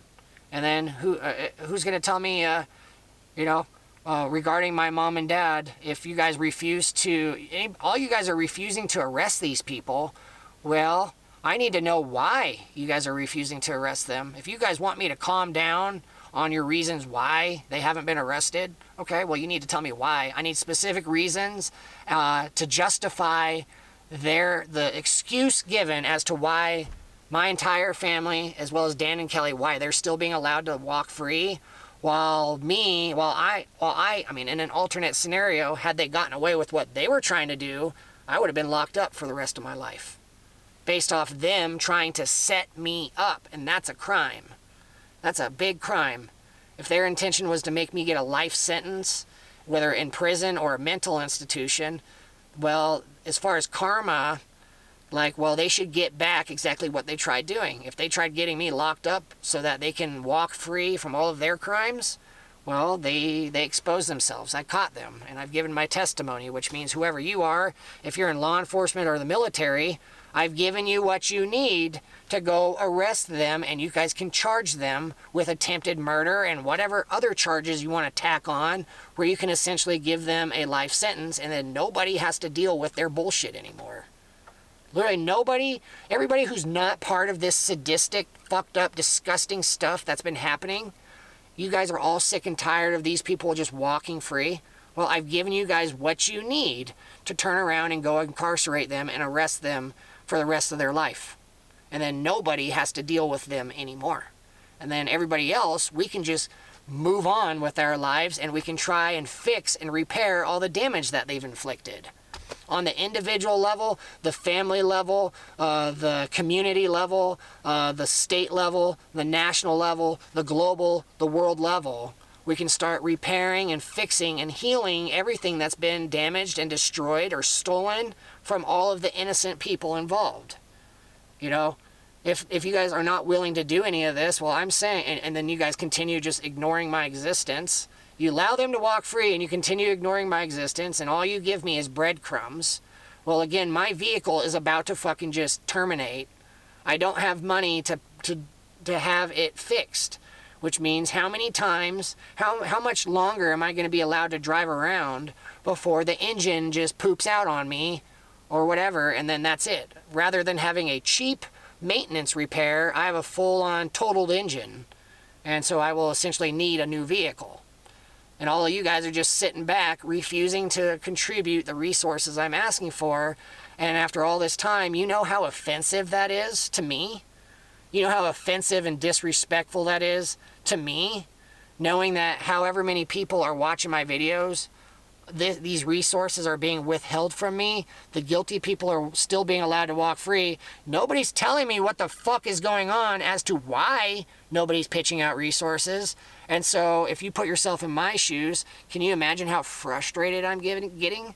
How frustrated I am with this whole situation, where at some point I'm just gonna stop caring. Yeah, I see the big picture and all this stuff, but I'm just sick and tired of this being treated the way that I am.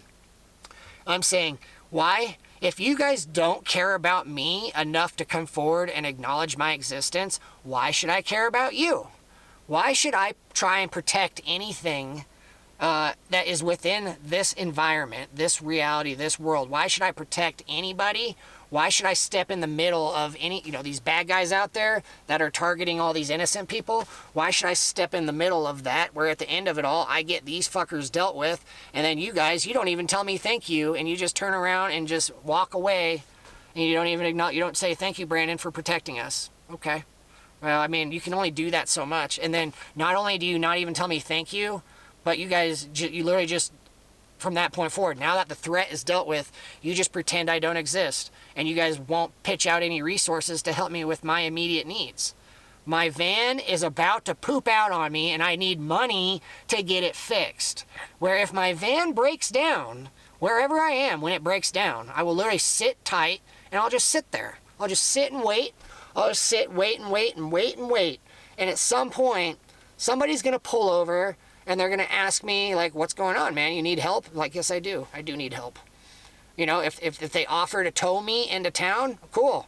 I would love to be towed into town. But if they ask for money, ain't got no money, bro. Sorry, I ain't got nothing to give you. But if you are willing to help me, I need the help. And if it's not just a random person who pulls over to try helping me get off the road, okay, well, if it's law enforcement and law enforcement pulls up and they start telling, like, dude, you have to move your vehicle. Well, I would love to, officer, but my vehicle's broke down. I don't have the money. Okay, but if some point the officer starts threatening to tow my vehicle because I can't be parked there, and if I don't have the money to pay for it, well, I can't be parked there. It's a city ordinance or it's a law. So they start threatening to tow my vehicle, so my property gets taken from me.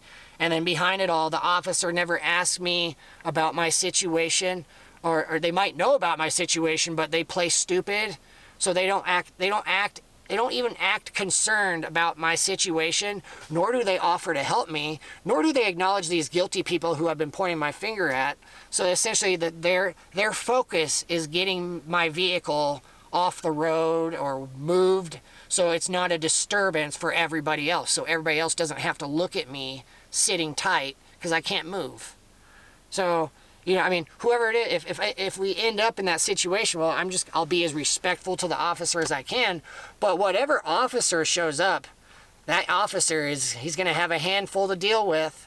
I'm not going to be violent with you. You don't got, as far as your safety, you don't got to worry about your safety.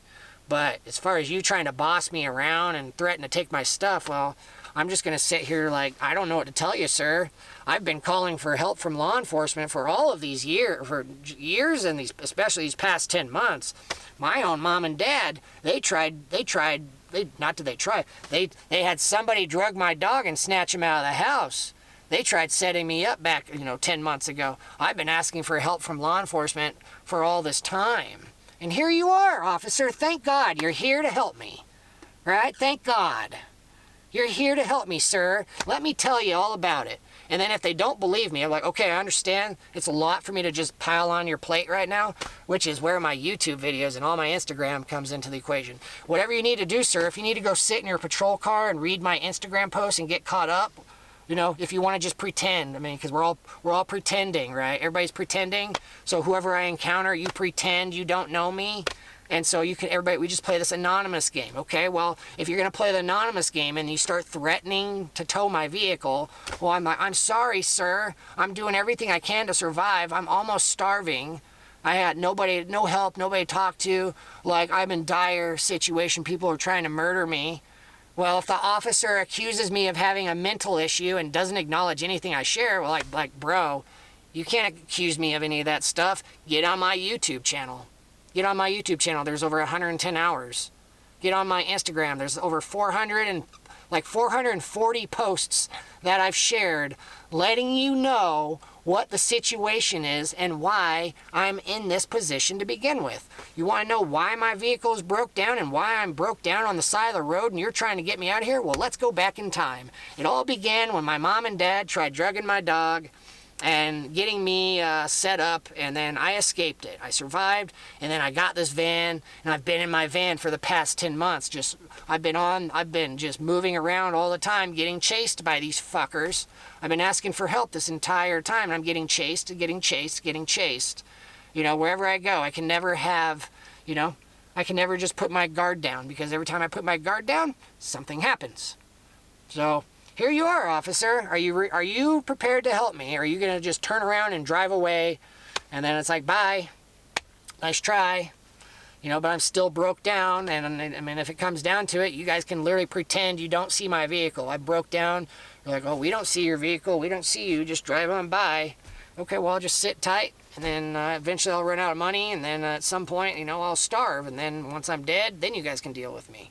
But, you know, I'm just saying at some point, man, like, this is going to come to a head, if it's not already. Right now, we're going to get this dealt with.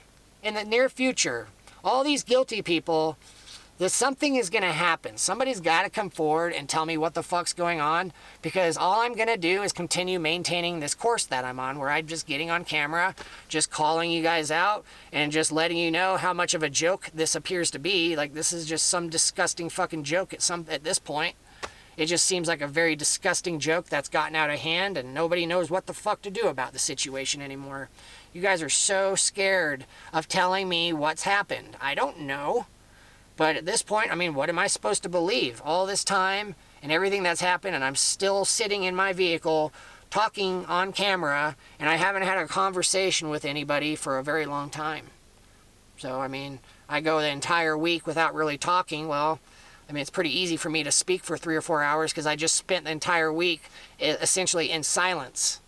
So this is me just letting it out, how I feel, okay? And so, I mean, like, there's so much I just want to keep talking about, okay? And I've told you, like, I'm planning on the beginning of this video, I'm going to be getting to what happened this past week, this past Friday. And I'm going to be exposing you to more layers of this reality that some of you might not really be prepared for, and it might scare you. Okay, but right now I need to take a little bit of a break, get some water, and just reset, and then we're just going to keep on going. Okay. Hopefully I've given you a lot to think about so far.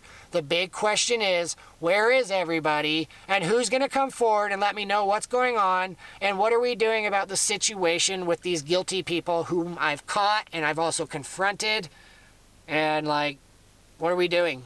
Because I'm getting very, my patience is getting very thin, to where me being nice and friendly, that might just be taken off the table, where as we move forward, I just might be very stern and very, I might just start speaking, putting off some very harsh energy, where I'm just getting angry. You guys are all trying to keep me neutral, or trying to keep me in a positive mindset. You're trying to keep me in the positive frequencies. I ain't got no issue getting angry, man.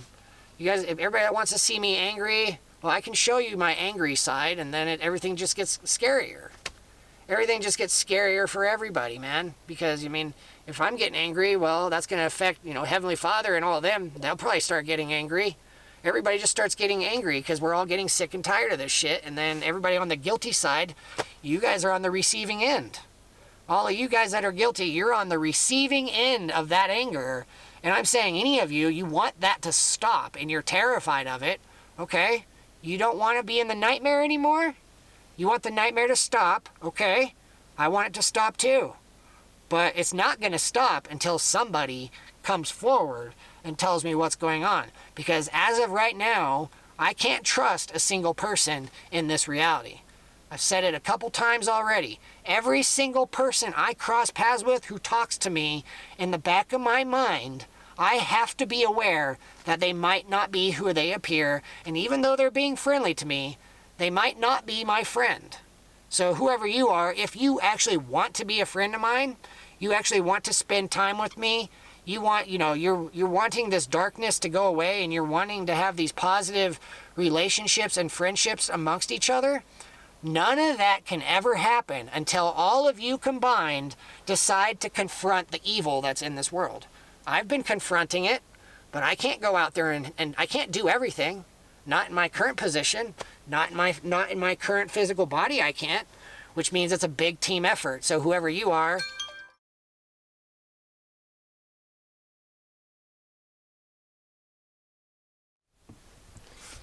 I mean, between my vehicle needing to be worked on, that's like $1,000 that I need. And then my bicycle that I'm riding 2 times per day, every morning and every evening around sunset, I'm taking my dog on a 3 or 4 mile bike ride.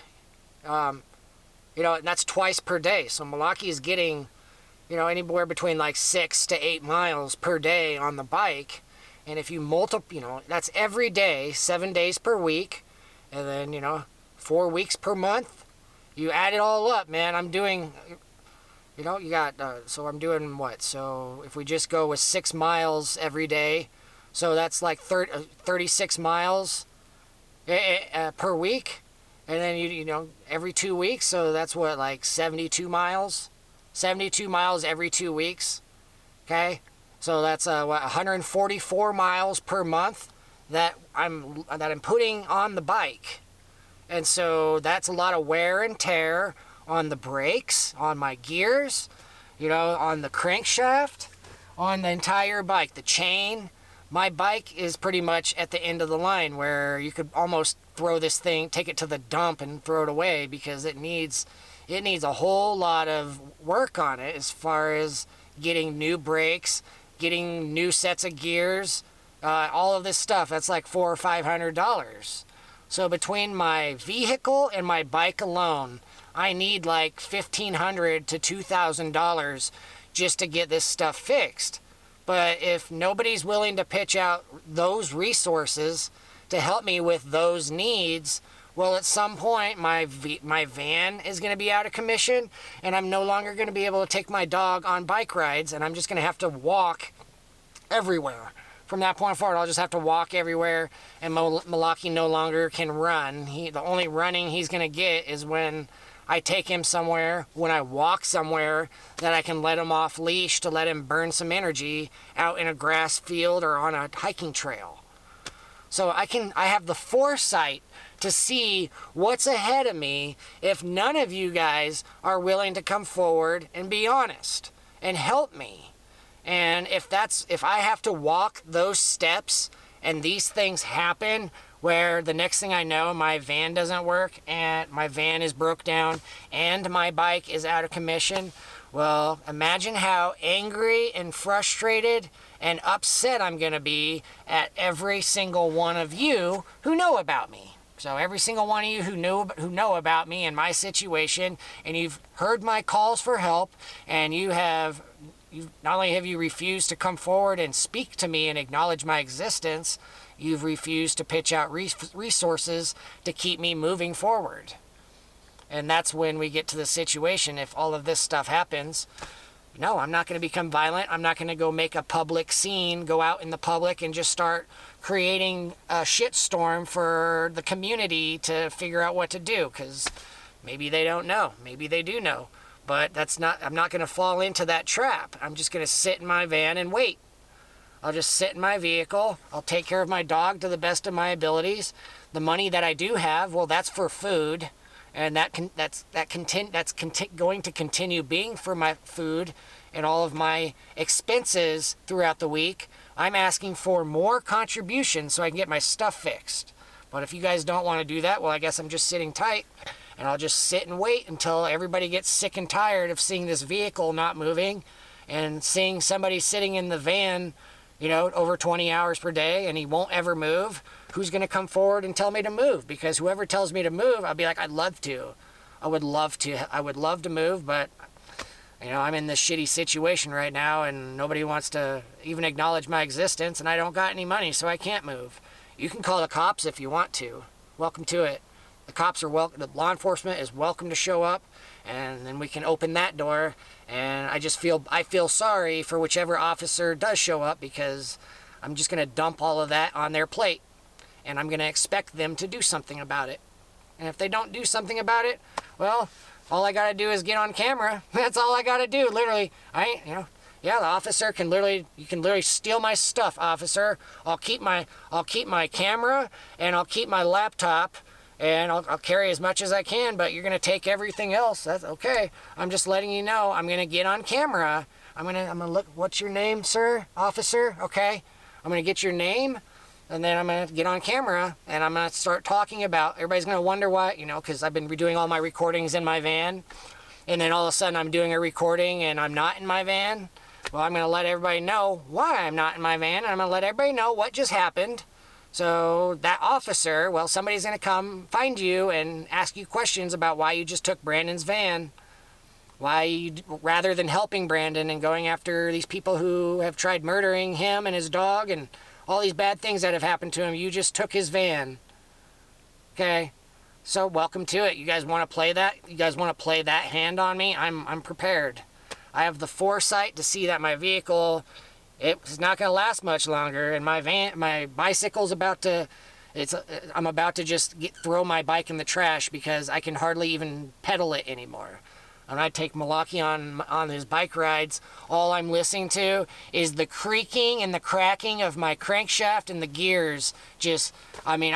I can't even pedal up an incline. Like a small incline like this, my gears lock up, and I have to back pedal to fix my chain because it slips off, and then I got to keep pedaling, and then the chain slips off, so I got to back pedal so it gets back on track, and then it's not even fun riding the bike anymore. But Malaki needs, he needs the distance. He has to run, he has to get his distance in, and that's why I do bike rides, because walking does not give him the exercise that he needs. He's a husky. Huskies, their breed, they're born to run. They're born to run, and if he's not being allowed to run, he starts putting off that energy, like he just has all this pent up energy. He wants to let it out, but he's stuck in the van. So that's my dog. Every single day we're stuck in the van, he's being punished. Rather than having our own space, we're confined in this, while the guilty people are allowed to walk free and do whatever the fuck they want. And you know how disrespectful and how disrespectful that is to me. Whoever you are, you're not one of those guilty people, but you're aware of my situation, and nobody's willing to do anything to help me, yet you're still here attaining all this information that I'm freely giving, and you just take it and walk away and turn your back on me, not willing to help. That's very disrespectful. That's very offensive to me, where at some point down the road, if I run out of money and you take my vehicle and all of a sudden I don't have a bike and I don't have the money to pay for my phone, none of this stuff, I'll just throw my phone in the trash. I'll throw my phone in the trash. I'll stop posting videos on YouTube. I'll stop putting anything on Instagram, and then I'll just wait until I'm out of money, and I'll just stay out in the woods. I'll just go out into the woods, I'm out of money, and I'll just wait until I either freeze or starve to death. And then you guys don't have to worry about me anymore. You don't have to worry about Brandon. You guys got me, man. You guys got me, okay? I'm ready to go. I'll be on my way. Let me go into the woods. I'll die. My spirit's set free. I go to heaven. And then all of you guys are stuck here. And then all these bad guys who just did all this stuff to me, well, they're going to turn around and they're going to start imposing all of this fucked up stuff onto you guys, including your children. If that's what you guys want, that's what you get, because that's where we're at right now. That clock, all these different clocks out there, that clock we are almost at the bottom of that clock. Because at this point in time, like, just because of how I'm being treated, like, at this point, like, I don't give a fuck about anything right now. It's really hard for me to actually give a fuck about anything at all. You know, everybody out in this world, I see all these families, I see all these parents with their children, and I'm happy. They see all these happy families. I'm genuinely happy for you. I wish you all the best and all this stuff. But behind it all, man, like, where is everybody? Why am I being treated like this, and why are these guilty people being allowed to walk free? Because at some point in time, I can only endure this amount of disrespect for so much longer before I just stop giving a flying fuck about anything at all in this reality, and I throw my phone in the trash, I stop speaking on camera, I go out into the woods, and I just allow starvation to just take over me, and then I'm set free, and I'm gone, and I'm out. And whoever you are, you'll never, ever, ever encounter me ever fucking again. You'll never see me.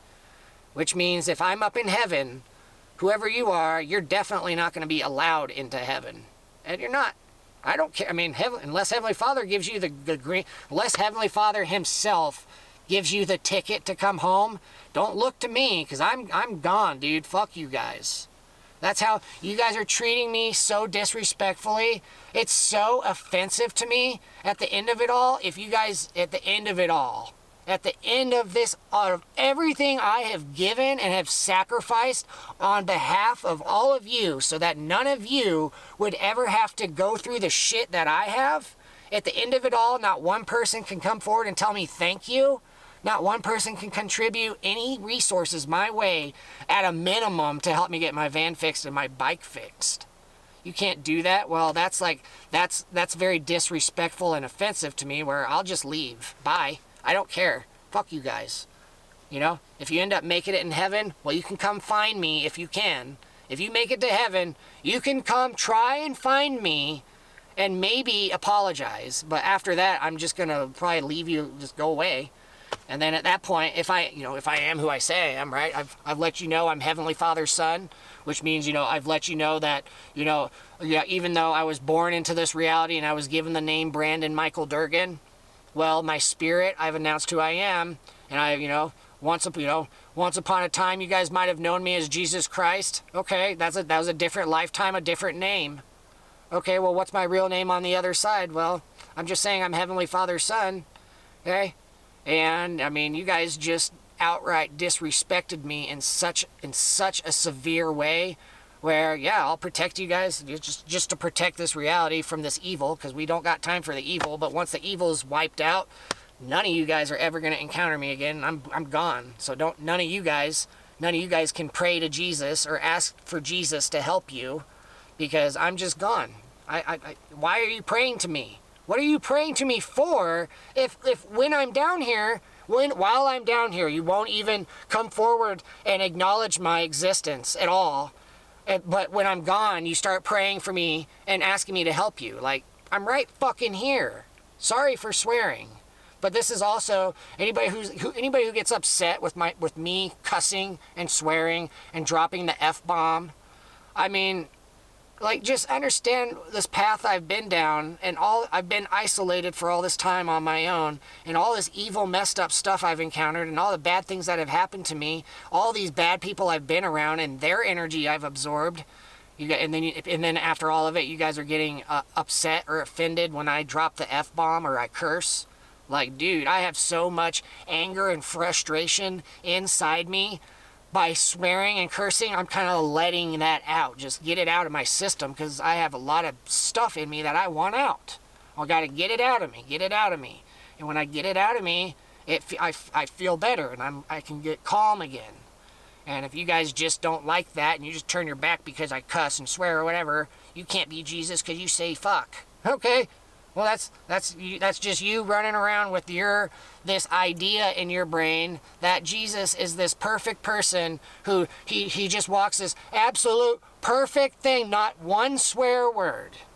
He does everything absolutely perfect in every single way. He doesn't break a single rule. How can Jesus break a single rule in this reality when all of the rules and laws in this reality are designed to literally keep everybody as a psychological and spiritual slave? Any of you guys that want to break free, you want to break your spirit and your soul free, well, you got to start looking at these rules and laws that have been imposed upon society and understand that there are a lot of rules and laws that only exist to keep you and to keep you small, to keep you feeling small and confined in a tiny little cage, while all of these other people who have stolen this reality, they know what's going on. They know a lot more truth than you'd have had access to, and they are taking advantage of the fact that they know more than you, so they're keeping you stuck in a cage while they operate in these other layers of reality that you don't even know exist. Well, if you want to stay in that position, you're welcome to it, man. Whoever you are, you want to stay small? Well, follow all the rules and laws that these fuckers have put onto you. These Satanists, Satan himself, the fallen angels, all the people who have sold out, and then all of a sudden they get put in these positions of authority. So you got a bunch of psychopaths, sociopaths, full-on narcissists, greedy motherfuckers, people that don't care about nobody but their own position of authority and how much wealth and land that they can accumulate during their lifetime. And they write these rules and they expect you to follow them, and you do. And then I come into the equation. I'm telling you these guys are corrupt and they're criminals, and I start breaking their rules. I start throwing out middle fingers and saying, "Fuck you guys! Well, you can't be Jesus because you did that." I'm mocking the bad guys. All of them. They walk around like they're these righteous individuals, and they're nothing but hypocrites and murderers and liars and deceivers. Everything they're doing behind closed doors that you don't even know about. And then they turn around and preach righteousness onto everybody else. And then you get penalized when you walk outside their boundaries and their stupid rules and stuff. Well, okay, well, I have identified all their rules and laws. They have a big book full of rules and laws. Okay, well, after reviewing a bunch of rules and laws, you know, after I broke a few rules and laws, and then I got arrested, and then I witnessed everything they did to me. You know, I had a whole bunch of people commit perjury where they literally wrote false reports. They wrote lies, and they wrote half-truths. They twisted the truths. They took things out of context, and they wrote their report in such a way that made me look like I was outright batshit crazy. I was dangerous to society. They tried to make me look like the villain, and they tried to make all these people who did this bad stuff to me to make them look like the villain. And then they signed their name at the bottom, and then they submitted it into the system where that is an official document filed against me that will be used in a court of law to incriminate me with whatever sentence they come up with. However, whatever punishment they come up with, they're going to use all this fabricated shit against me, and then they're going to bury me with it. Okay?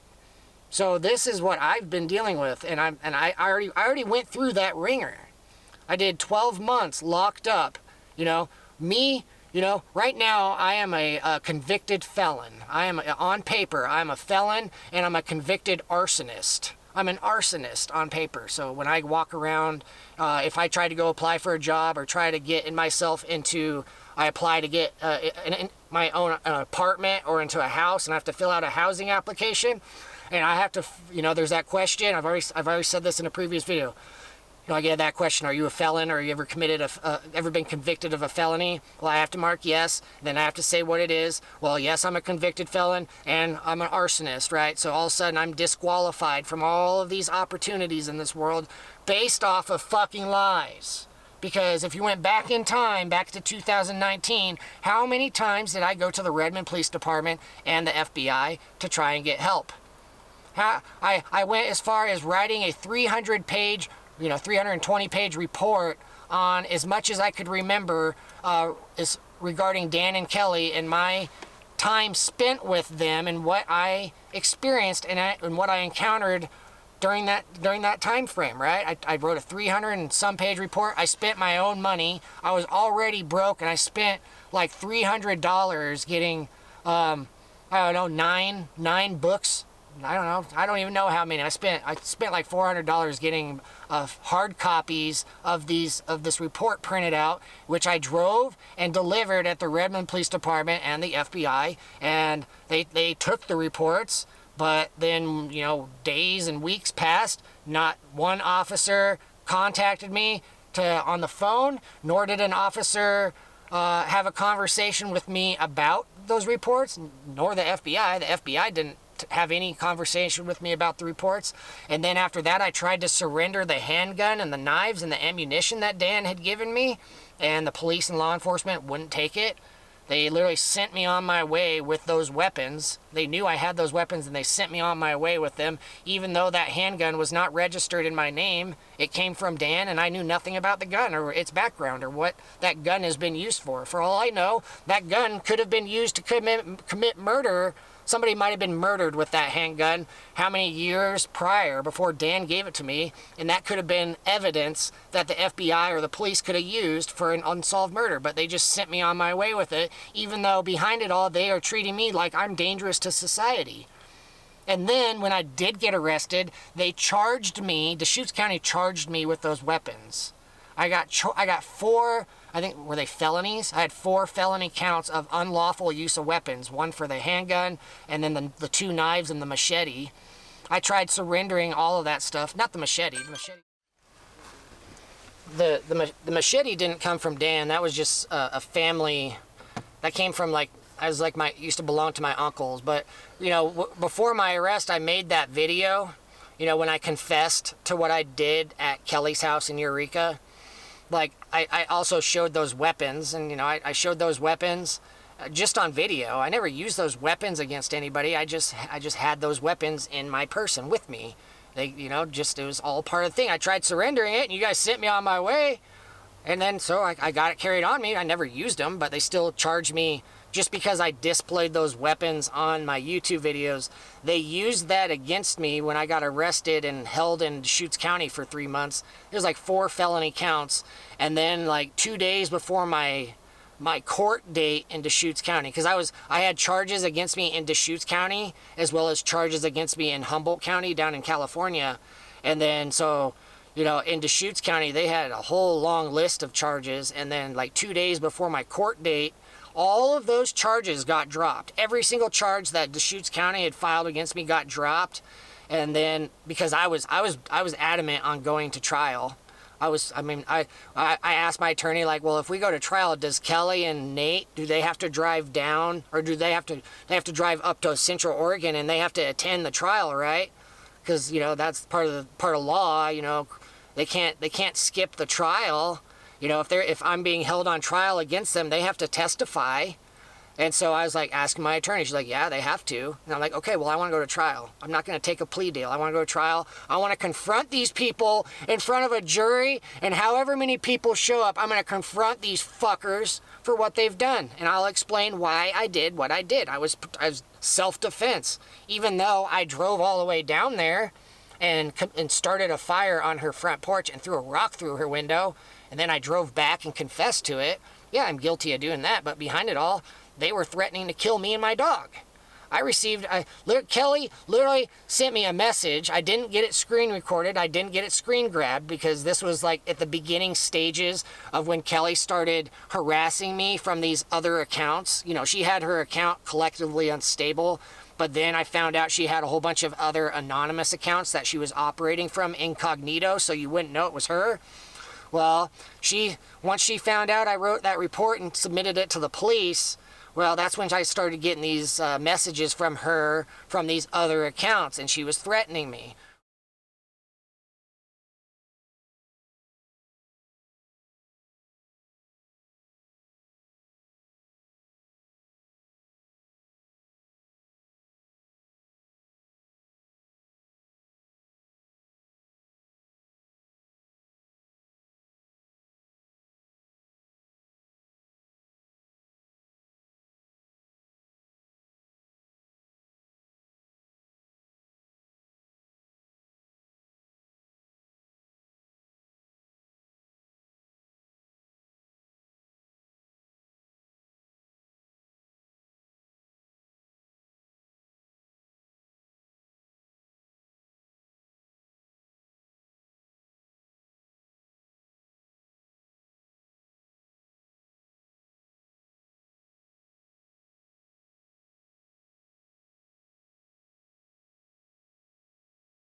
Well, at the beginning stages of that, like some of her early threats, before I realized that she had the ability to delete her messages whenever, she could send a message and I could read it and she could delete the message. The message would get deleted within a few seconds, that I would no longer see it either.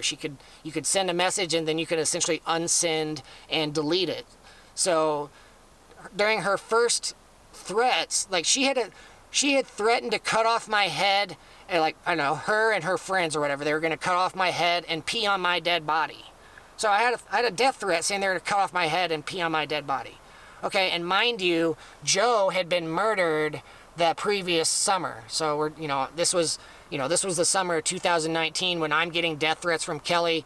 She's telling me they're going to cut my head off. Well, the previous summer in 2018, Joe had been murdered. Joe went to California, and then all of a sudden he supposedly hung himself. All of a sudden Joe supposedly committed suicide, right? And then Dan, this was after Joe's house had got raided by Las Vegas SWAT team, and Dan was at Joe's house while Joe had taken off running, because apparently Dan and Joe had gotten in an argument, and Joe took off. Like, Joe dropped everything and left his house and got the fuck out of there.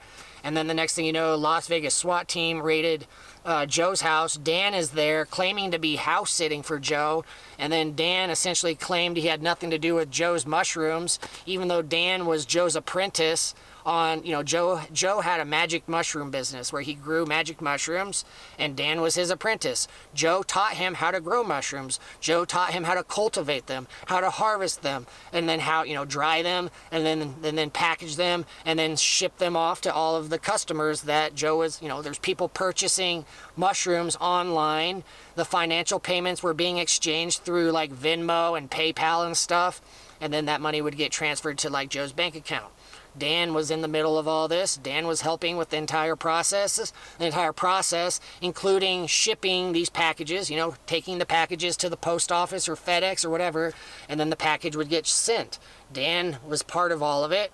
And then when Joe's house got raided by Las Vegas SWAT team, Dan claimed that he had nothing to do with it, and he was only at Joe's house to house sit and babysit Joe's dog. And Dan signed a piece of paper claiming that he had nothing to do with anything in Joe's house. So Dan and his wife walked free. So, all of the, if there's one thing, as far as rats, when it comes down to like jail and prison, when you're spending time with inmates, well, all the inmates, they despise rats. A rat, like if you're a rat and you're somebody who essentially you see somebody do something and you turn around and you go to the guards and you let them know, and then the other inmates, you get inmates getting other inmates in trouble and stuff. So if once a bunch of inmates find out they have a rat inside their unit, well, they will tell that rat to roll up their stuff and get sent to a different unit, where at some point all the rats, they get put into protective custody and they get separated from all the other inmates, so they're no longer allowed inside general population, gen pop.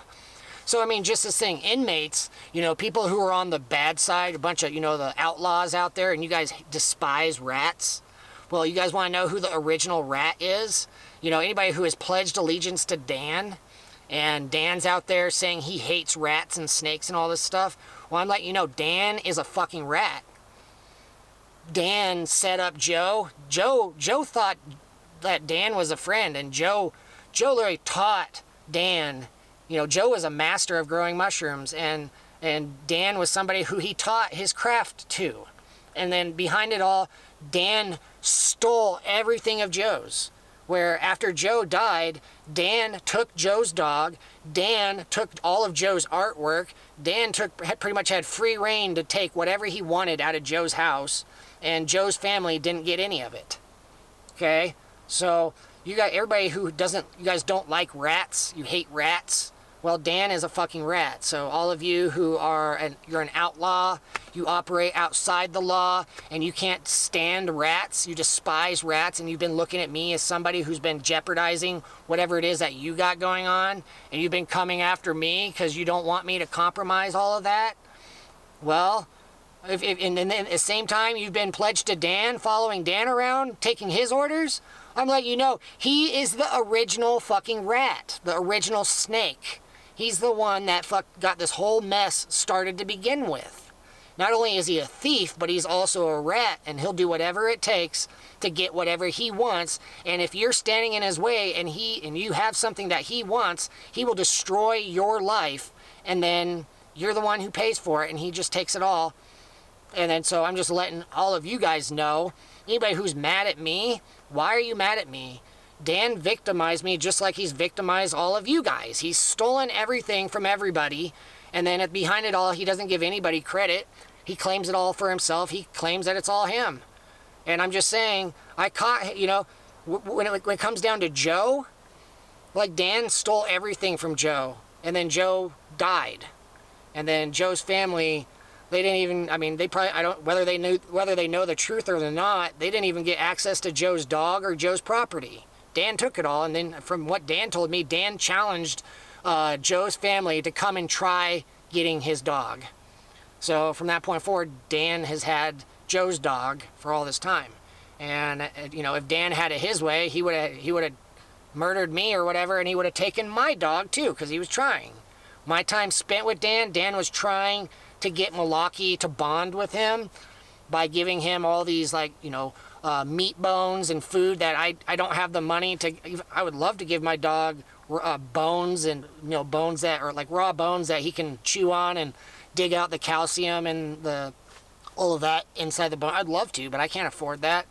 But Dan had money for it, so he's trying to give my dog all these snacks and treats that I can't afford, trying to get my dog to bond with him. So therefore, at some point in time, if Dan could either set me up and get me incarcerated for the rest of my life, well, who's going to take my dog? Dan will. He'll take my dog. He wants my dog. He likes my dog. He liked him. I mean, back then, he really liked my dog. And he was trying to get him, if he could. Okay, so these are all variables I'm aware of. Okay? You guys want to know why I can't let these people go? Because of the things that they have done, the things I have survived, and then also the knowledge where if they do get me off the board, all of these innocent people, all of you guys, you're about to lose everything. Whatever you got now, that'll, between Dan and all of his stupid friends who are all pledged to him, you know, however many of them there are, they're going to come and take everything from all of you, and all of you, you either get murdered or you get in, you get put into sex trafficking, human trafficking, labor trafficking. So essentially you get put into slavery, and then that's your life for the remainder of your life. And then from that point forward, the question is, are you a saved person?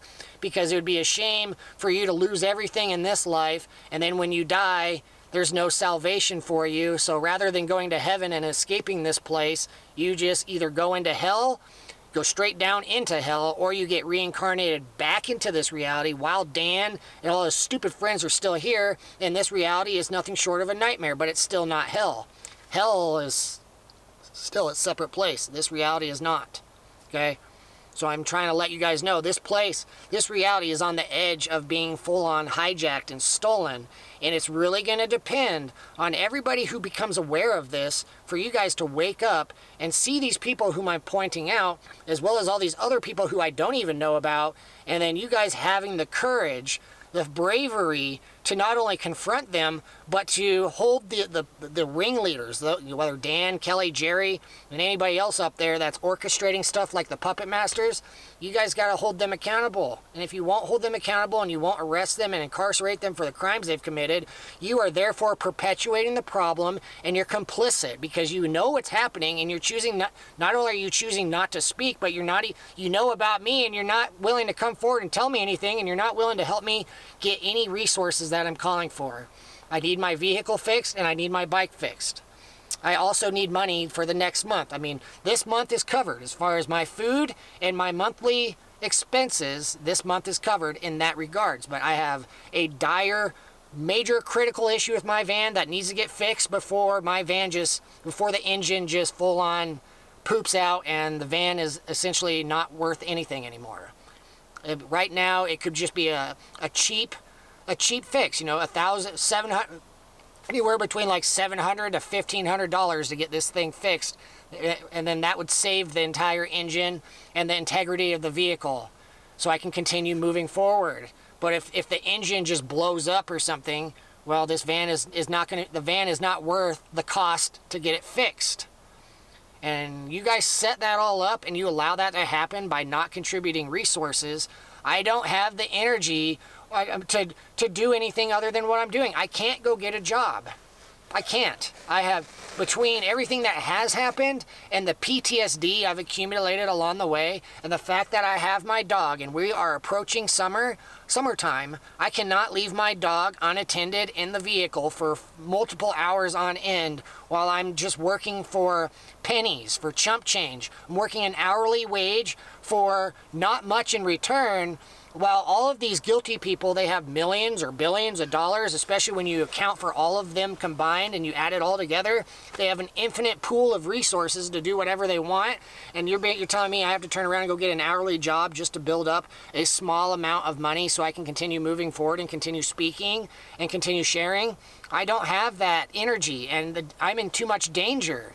Because even if I did get a job, those guilty people, they're watching me and they know everything, and they're just going to try getting me to work more hours so I have less time and energy to allocate towards the issues. Which means all of you, you remain trapped too. Until all of you are willing to help me with the issue, all of you are stuck. All of you are stuck. You're not going anywhere from this reality unless you guys are willing to help me confront this evil darkness and the people that I pointed my fingers at. I need to know what the fuck is going on. I need to know the truth. And if you won't tell me the truth, I'm tired. I'm too exhausted. I can't keep doing this, where at some point I get no resources. My van poops out. I sit tight. Either people show up and my van gets towed or whatever. And then I just go off into the woods and just live out in the woods with not even a tent or a sleeping bag. And I just eventually starve to death, or I fucking freeze to death, and then I'm out. I'm gone. And because of everything you guys did, you literally treated me like I didn't exist. Well, I'm gone. So if I am who I say I am, none of you guys get to fucking beg or pray pray to Jesus from that point forward.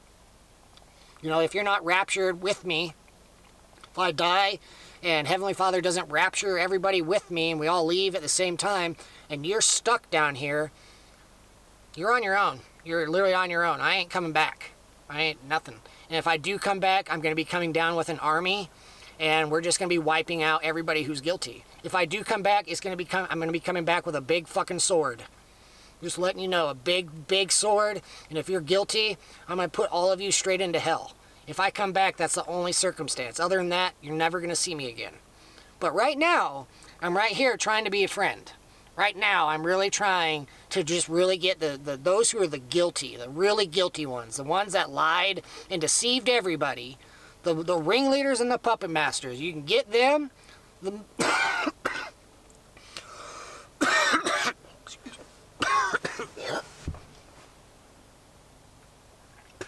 Excuse me. You get them. Everybody else beneath them.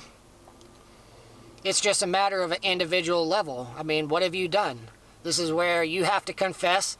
Tell me what you've done, and then it will be decided then and there. As far as whether or not you can be forgiven, and then be given an opportunity to pay back the damage and harm you've inflicted, and then eventually you are allowed to move forward.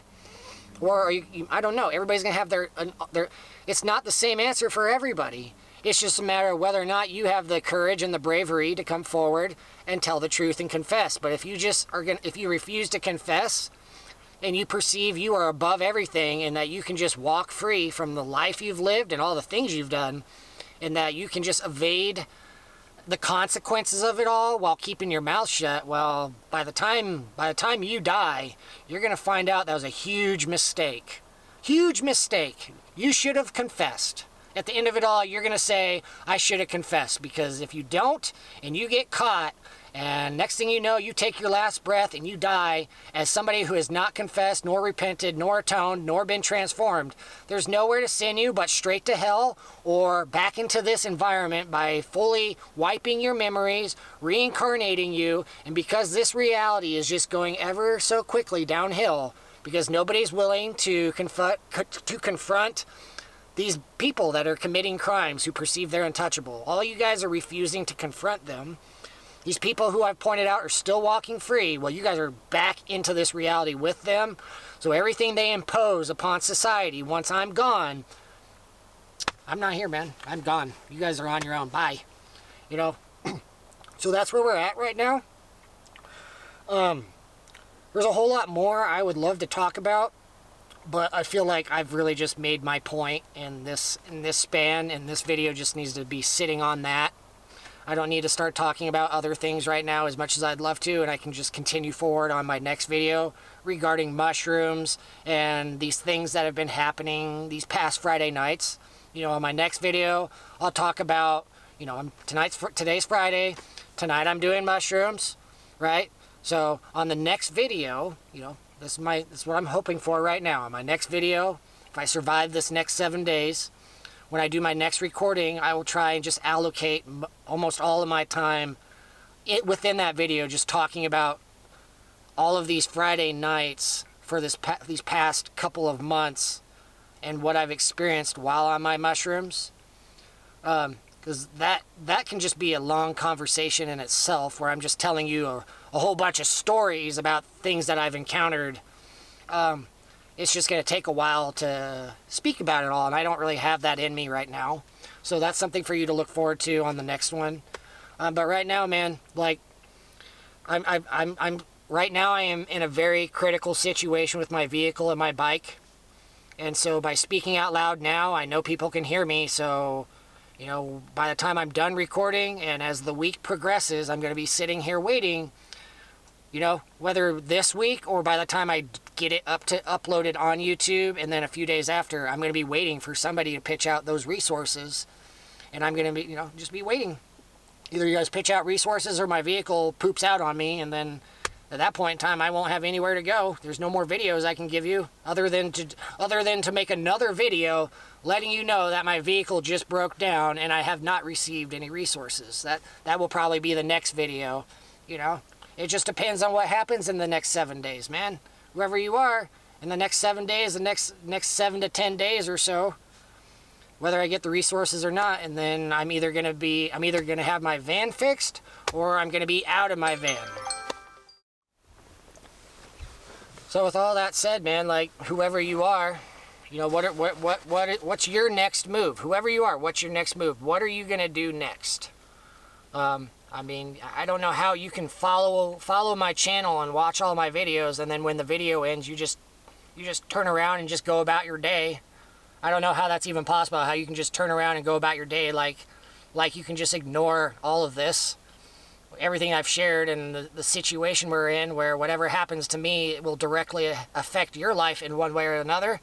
Where if I end up losing my life, there is the potential, there is that possibility where after I'm dead, whatever Heavenly Father, whatever he gets really mad at everybody because you guys refused and then you failed, and because however many people sold out. Well, this is where, again, we go back in time to 2018 when Dan smoked DMT in front of his wife and myself, and then Dan watched the earth burn, and Dan watched 95% of life, 95% of humanity get entirely annihilated and exterminated from this reality. So whoever you are, however old you are, if you are a teenager, or if you're in your 20s, or if you're in your 30s, or 40s, or 50s, 60s, 70s, and you got a family, if you have your own children, you have sons and daughters, you have a mom and dad, if you have a grandma or grandpa, you have aunts and uncles and cousins, you have a whole bunch of friends and people, you got a whole bunch of people in your life. Well, I'm saying, if this all goes south and I end up dying, nobody helps me, the guilty people are still walking free, it's all of you who are going to pay the final penalty. Yeah, I died. I paid a penalty. I died. I lost my life. I'm no longer allowed to participate anymore. That's a pretty big penalty. I died. Cool. But at least I'm set free, right? But for you guys thought you were just going to walk free. Well, you guys just killed me. You literally allowed it to happen. So doesn't that make you all complicit? So if you allowed me to die just so you could try and preserve your own lives and whatever you got, Well, how do you not know everything you got doesn't just get forfeited right then and there? As soon as I die, just because you know about me and you chose to do nothing, you have essentially forfeit your own life, including your own family, your children. Everything you got is now about to be entirely exterminated and wiped out, where the next thing you know, there's fireballs raining down from the sky and everything just gets leveled. And then once everything gets leveled, whoever survives the first wave, well, all of your property is all wiped out. So now you are exposed to the elements. And the next thing you know, a giant fucking hurricane comes through. And then all of you guys get flooded. Next thing you know, not only has everything just been burned, but everything's now flooded. You know, this nightmare can just get worse and worse and worse and worse and worse if you guys make the wrong choice. Where we're at right now. Right now, we're at a critical position in time where you guys can either help me and you can come forward and tell me what's going on and you can start including me in your conversations and discussions so we can start thinking up solutions as far as what we can do. And if you guys can't do that and you guys are willing to protect and defend not only the lies, you know, all these lies that have been told, but you're literally protecting and defending the liars, okay, well, again, Dan smoked DMT, and he watched 95% get wiped out. And what are you going to do about that? You can't do anything about that. If Heavenly Father is up in the sky, or wherever he's at, and you don't even know where he's at, and he has the ability to do that, well, how are you going to stop him? Because you guys literally refuse to follow instructions, and if we let you guys just walk free from all of it and we choose to do nothing, well, everything's heading downhill as it is. You guys are essentially going to kill yourselves off on your own if we don't just do it. If we don't just wipe out this entire thing, it's essentially like society has been hijacked. Your brains, all of your brains, you have been so psychologically hijacked and compromised that not only can none of you ever be trusted, none of you can be trusted up in heaven, because you guys can't even tell the truth or be honest, but because you're so compromised, even when you are being presented with the truth and a solution as far as what you need to do to fix the issue, as far as there are bad people out there who have orchestrated all of this and they have made this situation as it is. If you guys are so compromised in your brains, well, we can't trust you up in heaven, so you guys, and this whole environment is essentially been overridden. Imagine, like, you know, if you just think about parasites, if a parasite gets into a, you know, say an animal gets a parasite, right? And then that parasite starts breeding and multiplying. So essentially the entire animal gets consumed with parasites, where at some point the animal dies because the parasites consumed everything inside that animal, okay? So what I'm saying as an analogy, it's like this entire world has been infected with a parasite, and all of you have been so compromised that you can't even make your own decisions. You can't face your fears. You can't tell the truth. You're unwilling to confront the evil and the guilty people. So you're too compromised to save. There's nothing we can do to save you. And because this environment, I mean, humanity, you're not at the top of the food chain. No matter how big your ego is, you're not at the top. And if humanity is the source of this issue, where this issue, as far as this parasite, if all of humanity, you guys are fucking, your brains have been hijacked, but everything else isn't, well, okay, well, we want to keep this environment so Heavenly Father can impose something that essentially exterminates all of humanity, while all the animals and everything, they continue going about their lives. You know, you're going to have a bunch of birds, like, you know, between crows, vultures, ravens, all these things, they're going to eat all the dead animals or all the dead people. There'll be a bunch of animals just eating dead bodies at some point, but at the same time, Heavenly Father can just, you know, make you guys all just disappear. But I'm just saying, man, what are you guys going to do? You guys really want to gamble that? You want to gamble that, you know?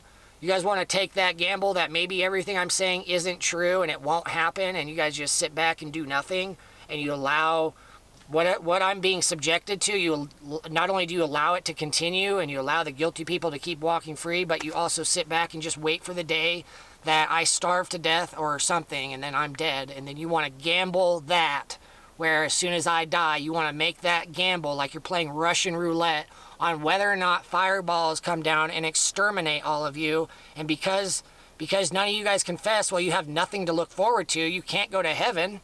You can't be trusted up there. So this is what we're dealing with, and I'm going to leave you with that. And by leaving you with that, I'm not saying once the video's over, you go back into your own thing and you turn your back on me and forget all about me, because I'm still in my situation. You know, when this video ends, the first thing you should do is be like, holy fuck, I need to, I mean, if you have the money, cool. But if you don't have the money and you got friends who have the money, you need to be turning around, collaborating with people you know, figuring out how you can get resources my way. Any of you who know directly where I'm at, you know exactly where I'm at in Central Oregon. You literally know where I'm at, where you could drive to me. Okay, well, you could drive to me and you could show up and introduce yourself to me, and you could hand me some money and let me know that it's for me. Here's some money for you, Brandon, to get your vehicle fixed and your bike fixed and whatever else you need. Here's some money to at least get you through the next couple months. Just let you know we're working on it in the background. Just be patient. And at the same time, you guys could come forward and just start telling me what's going on. It's up to you, because I'm literally waiting on you guys. It's literally up to you, and we are at a point in time where my patience is running thin. And anybody who wants me to just keep speaking on camera, well, the more my situation gets worse and worse, that's where I'm going to be allocating all of my time as far as whatever I'm talking about. All this other stuff that's happened in the past, all this information and things that I just know about, that's, you know, stuff that's just fascinating to learn about and hear about, all these things that I want to talk about, all of that is essentially getting like a door. It's getting closed and it's getting locked. None of you guys get access to any of this unless I specifically choose to talk about it. But right now, while my life is on the line, we're focusing on here and now, the present moment, here in May 2025. You know, because we're less than 2 months away from the 1 year mark, where I will essentially be in my vehicle, trapped inside this vehicle for 12 months straight. And I'm getting ever so frustrated with everybody who knows about me, and especially my Jerry and Cindy and Dan and them, especially Jerry and Cindy, my own mom and dad, with what they did to me and how much I don't want to be in this vehicle, and I'm still stuck in this, and I ain't got nowhere to go, nobody to talk to. My entire life is sabotaged and destroyed on account of my own mom and dad, as well as Dan and Kelly and everybody else who's been trying to cover their own tracks and trying to avoid accountability for the things they've done. And the longer I'm stuck in my vehicle, I'm just getting ever more frustrated with everybody down here in this reality, where I'm just like, I don't care anymore. If all of you guys end up getting captured by them, at some point it's like, I can't help you. You get captured by them and they get you. I've been trying to, but you just fell into their trap. You had the opportunity to help me, and then not only did you choose not to help me, but they presented themselves as a friend or something, and then they lured you into a trap, and the next thing you know, you're stuck, and then that opportunity is gone. So I don't know, man. It's up to you guys. I'm getting so sick and tired of this. Every day of just being stuck in this. That's what all I have to look forward to. Another day, another 20 hours stuck inside my vehicle. Fun. It's real fun. And then all I'm doing is speaking on camera and then giving all my time and energy that I can to get this uploaded to YouTube for you guys to watch it and then make your choice. Everything I'm giving is, I've literally given my, whatever life I have left. You know, I'm still alive, so my life hasn't been completely stolen. So, but whatever life I have left, I've just allocated all of it towards the big picture, towards Heavenly Father's grand plan, because that's all I got left. And I just, you know, at the end of it all, hopefully it's all worth it, you know? Hopefully it's all worth it. Hopefully a whole bunch of people get saved, not just me, but hopefully a whole bunch of people get saved at the end, and then we escape the darkness, and then it'll be worth it. but until then, we're in this nightmare. All of you, you're in the nightmare with me. And the longer this goes, it's just get worse and worse. So you guys want it to stop? Well, I've told you. You got to face your fears, and you got to be willing to do what's being asked of you. And if you won't do it, well, you're asserting yourself above Heavenly Father, and you're choosing to just disassociate yourself from what's going down right now, and you just think you can go live your life and ignore everything. Okay, go do that. Go do that. But at the end of the road, you're not going to heaven. You can live your life exactly how you want to and turn your back on all of this, but at the end of the road, you're not going to heaven, and then you're going to be, if this reality just becomes an entire dystopian nightmare, well, the day you die, you're going to be put right back into this dystopian nightmare, but your memory is going to be wiped, you're going to have a new mommy and daddy, and now everything you know, you no longer know it, and then the day you are born, for the next year of your life, how many vaccines and how many injections are you going to receive over your first 12 months, where you're essentially going to be subjected to this another round of Russian roulette, where depending on how your body responds to these injections and the stuff they're putting into your bloodstream, you could become straight up autistic. You could. Or you could just develop a chronic disease or illness that carries with you your entire lifetime. And because of that, you are now a customer of the pharmaceutical industry for life. So you are a slave in that way, where you are dependent upon the pharmaceutical industry and medicine to keep you going in a relatively normal functioning way. And you're not going to have any choice in the matter if you are born back into this reality and you have you're a baby and somebody's holding you tightly and somebody else is injecting you with something and your body responds in a negative way. You have all of a sudden your brain you start having a major fever and you're autistic. By the time your fever breaks, within a week you become autistic, or you have heart issues or brain issues. And then your mom and dad, now they go into debt because their baby has to have surgery, has to have brain surgery or heart surgery or some type of major surgery. Otherwise, the baby dies. So you want to play that, you want to take that gamble and try that, because that could be your future. It could be. That's just the tip of the iceberg. So think about it, and then once this video ends, I'm just saying I need resources because I'm at the end of the road. I got money to pay I have money to feed myself for the next 4 weeks, but other than that, I can't make any more moves other than what I've been doing, and I really want my vehicle fixed, and I need resources, please. So whoever you are, chew on all that, think about it, and then make your choice. So have a good evening, good afternoon, good evening, or good night, or good morning, wherever you're at.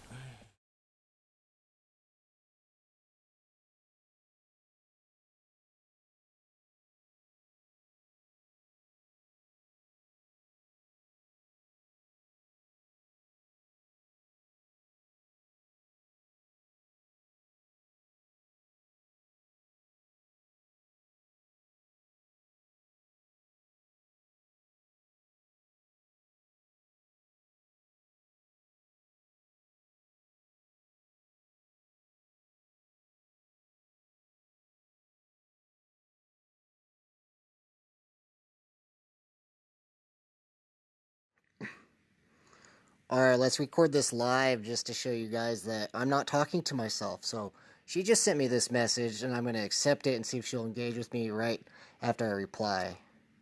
So accept. Wow, are you kidding me?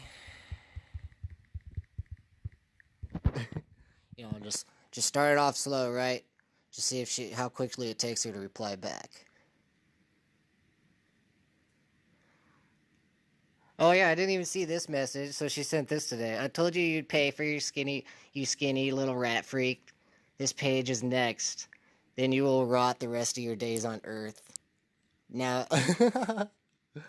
oh my god, this is fucking crazy. You guys see what I'm dealing with? Oh, she saw it. So, now it begins. Right? Oh, she deleted it. Did you see that? She deleted it. Oh, she's deleting all of it. You see that? Oh, you're done, Kelly. Wow. And your feet. Oh, man. This is going to be good. Oh, this is great.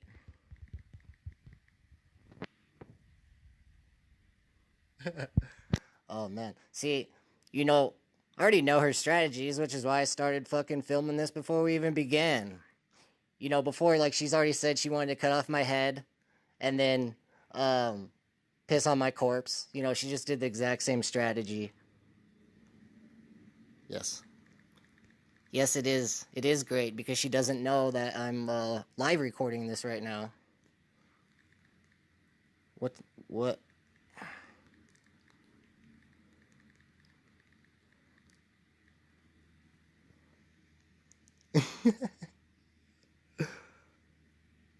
How am I gonna starve, Kelly? How am I gonna starve?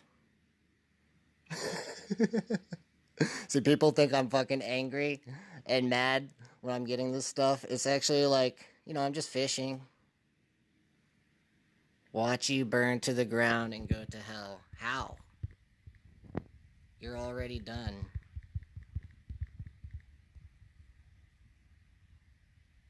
You're revealing yourself.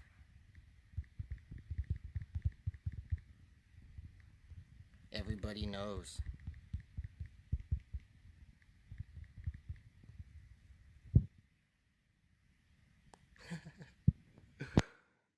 I'll put this on YouTube. I'm currently uploading a different video. This will be a good one to add.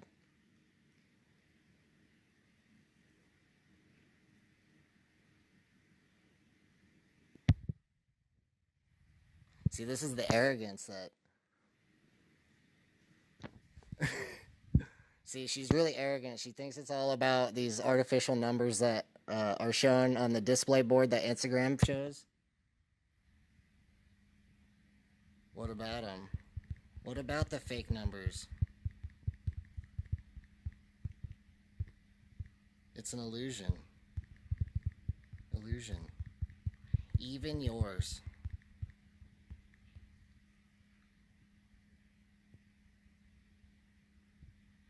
None of it is real.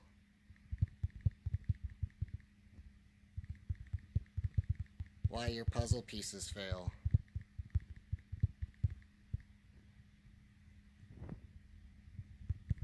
I've made more money from this book in less than a week than you have on your puzzle pieces in months, in all the months.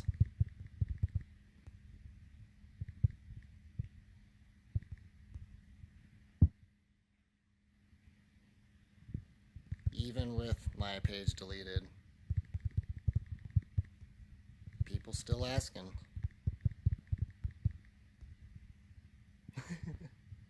They know where to follow. You guys all know where to follow me because you're all aware. Everybody who's awake, you know what's up, right? Especially after this conversation.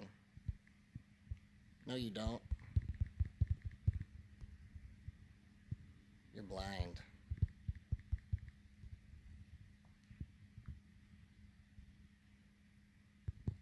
Arrogance is astounding.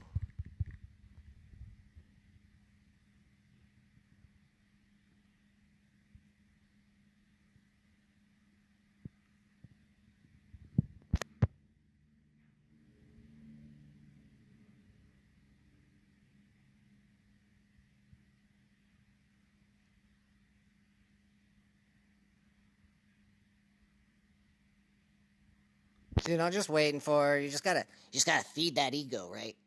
You just give her a little bit of information, just add to it. So, yesterday she was saying I was talking to myself. How am I talking to myself when I'm fucking literally having a live conversation with her right now? And why would I talk to myself the way that she's talking to me?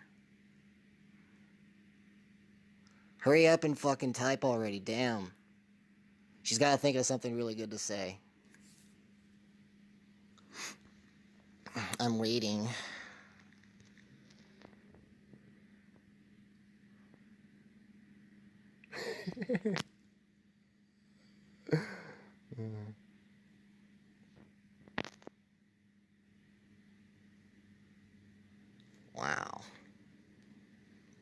This is great.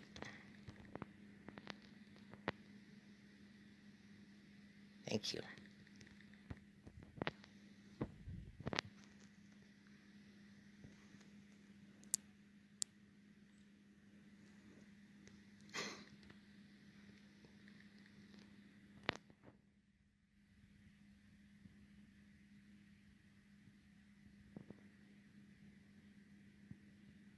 You got nothing, Kelly.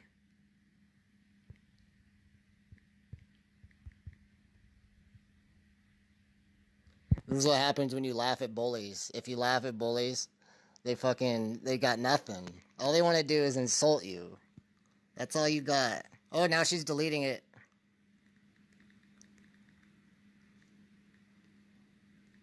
Now you're deleting.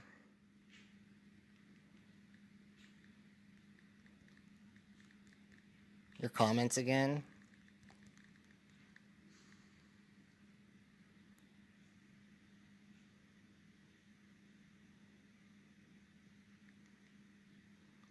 Saw that.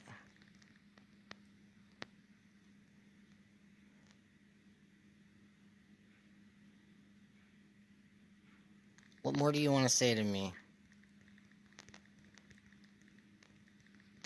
Before I continue exposing you.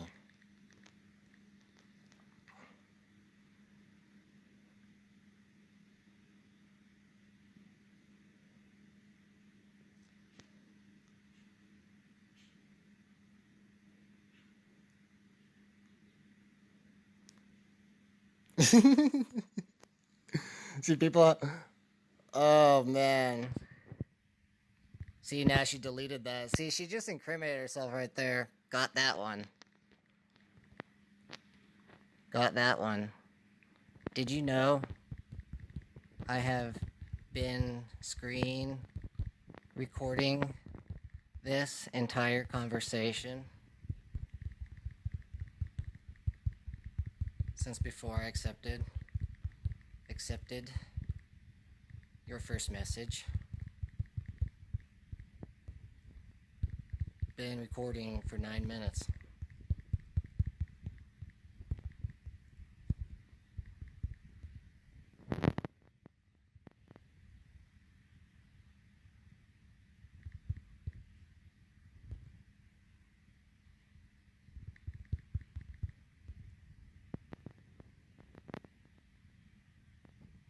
I've recorded every message you deleted,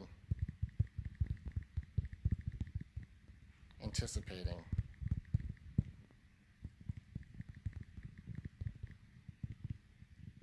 what you would do. I got all of it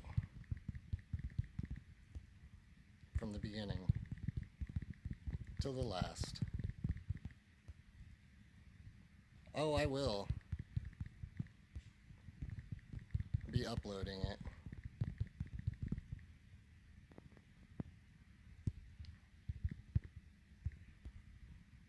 You're done.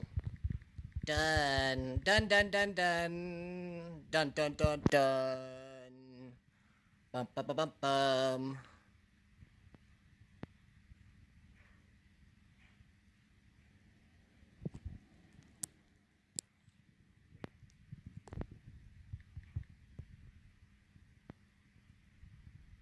Here, let me send her a picture of the recording. 10 minutes. 10 minutes deep.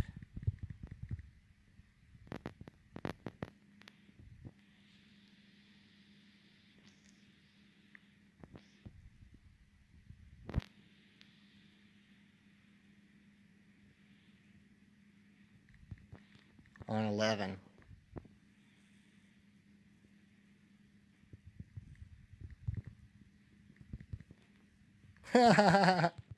Busted. Busted.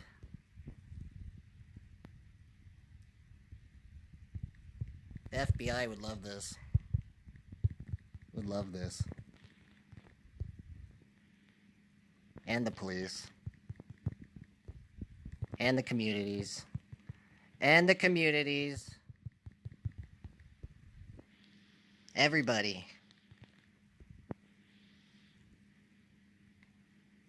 told you. I told you. Every step of the way. And you have been ignoring me.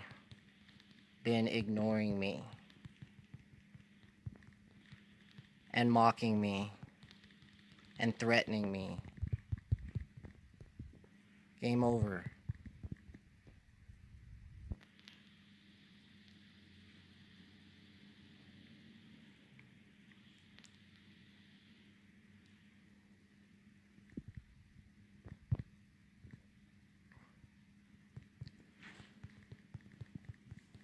Public. Thank you.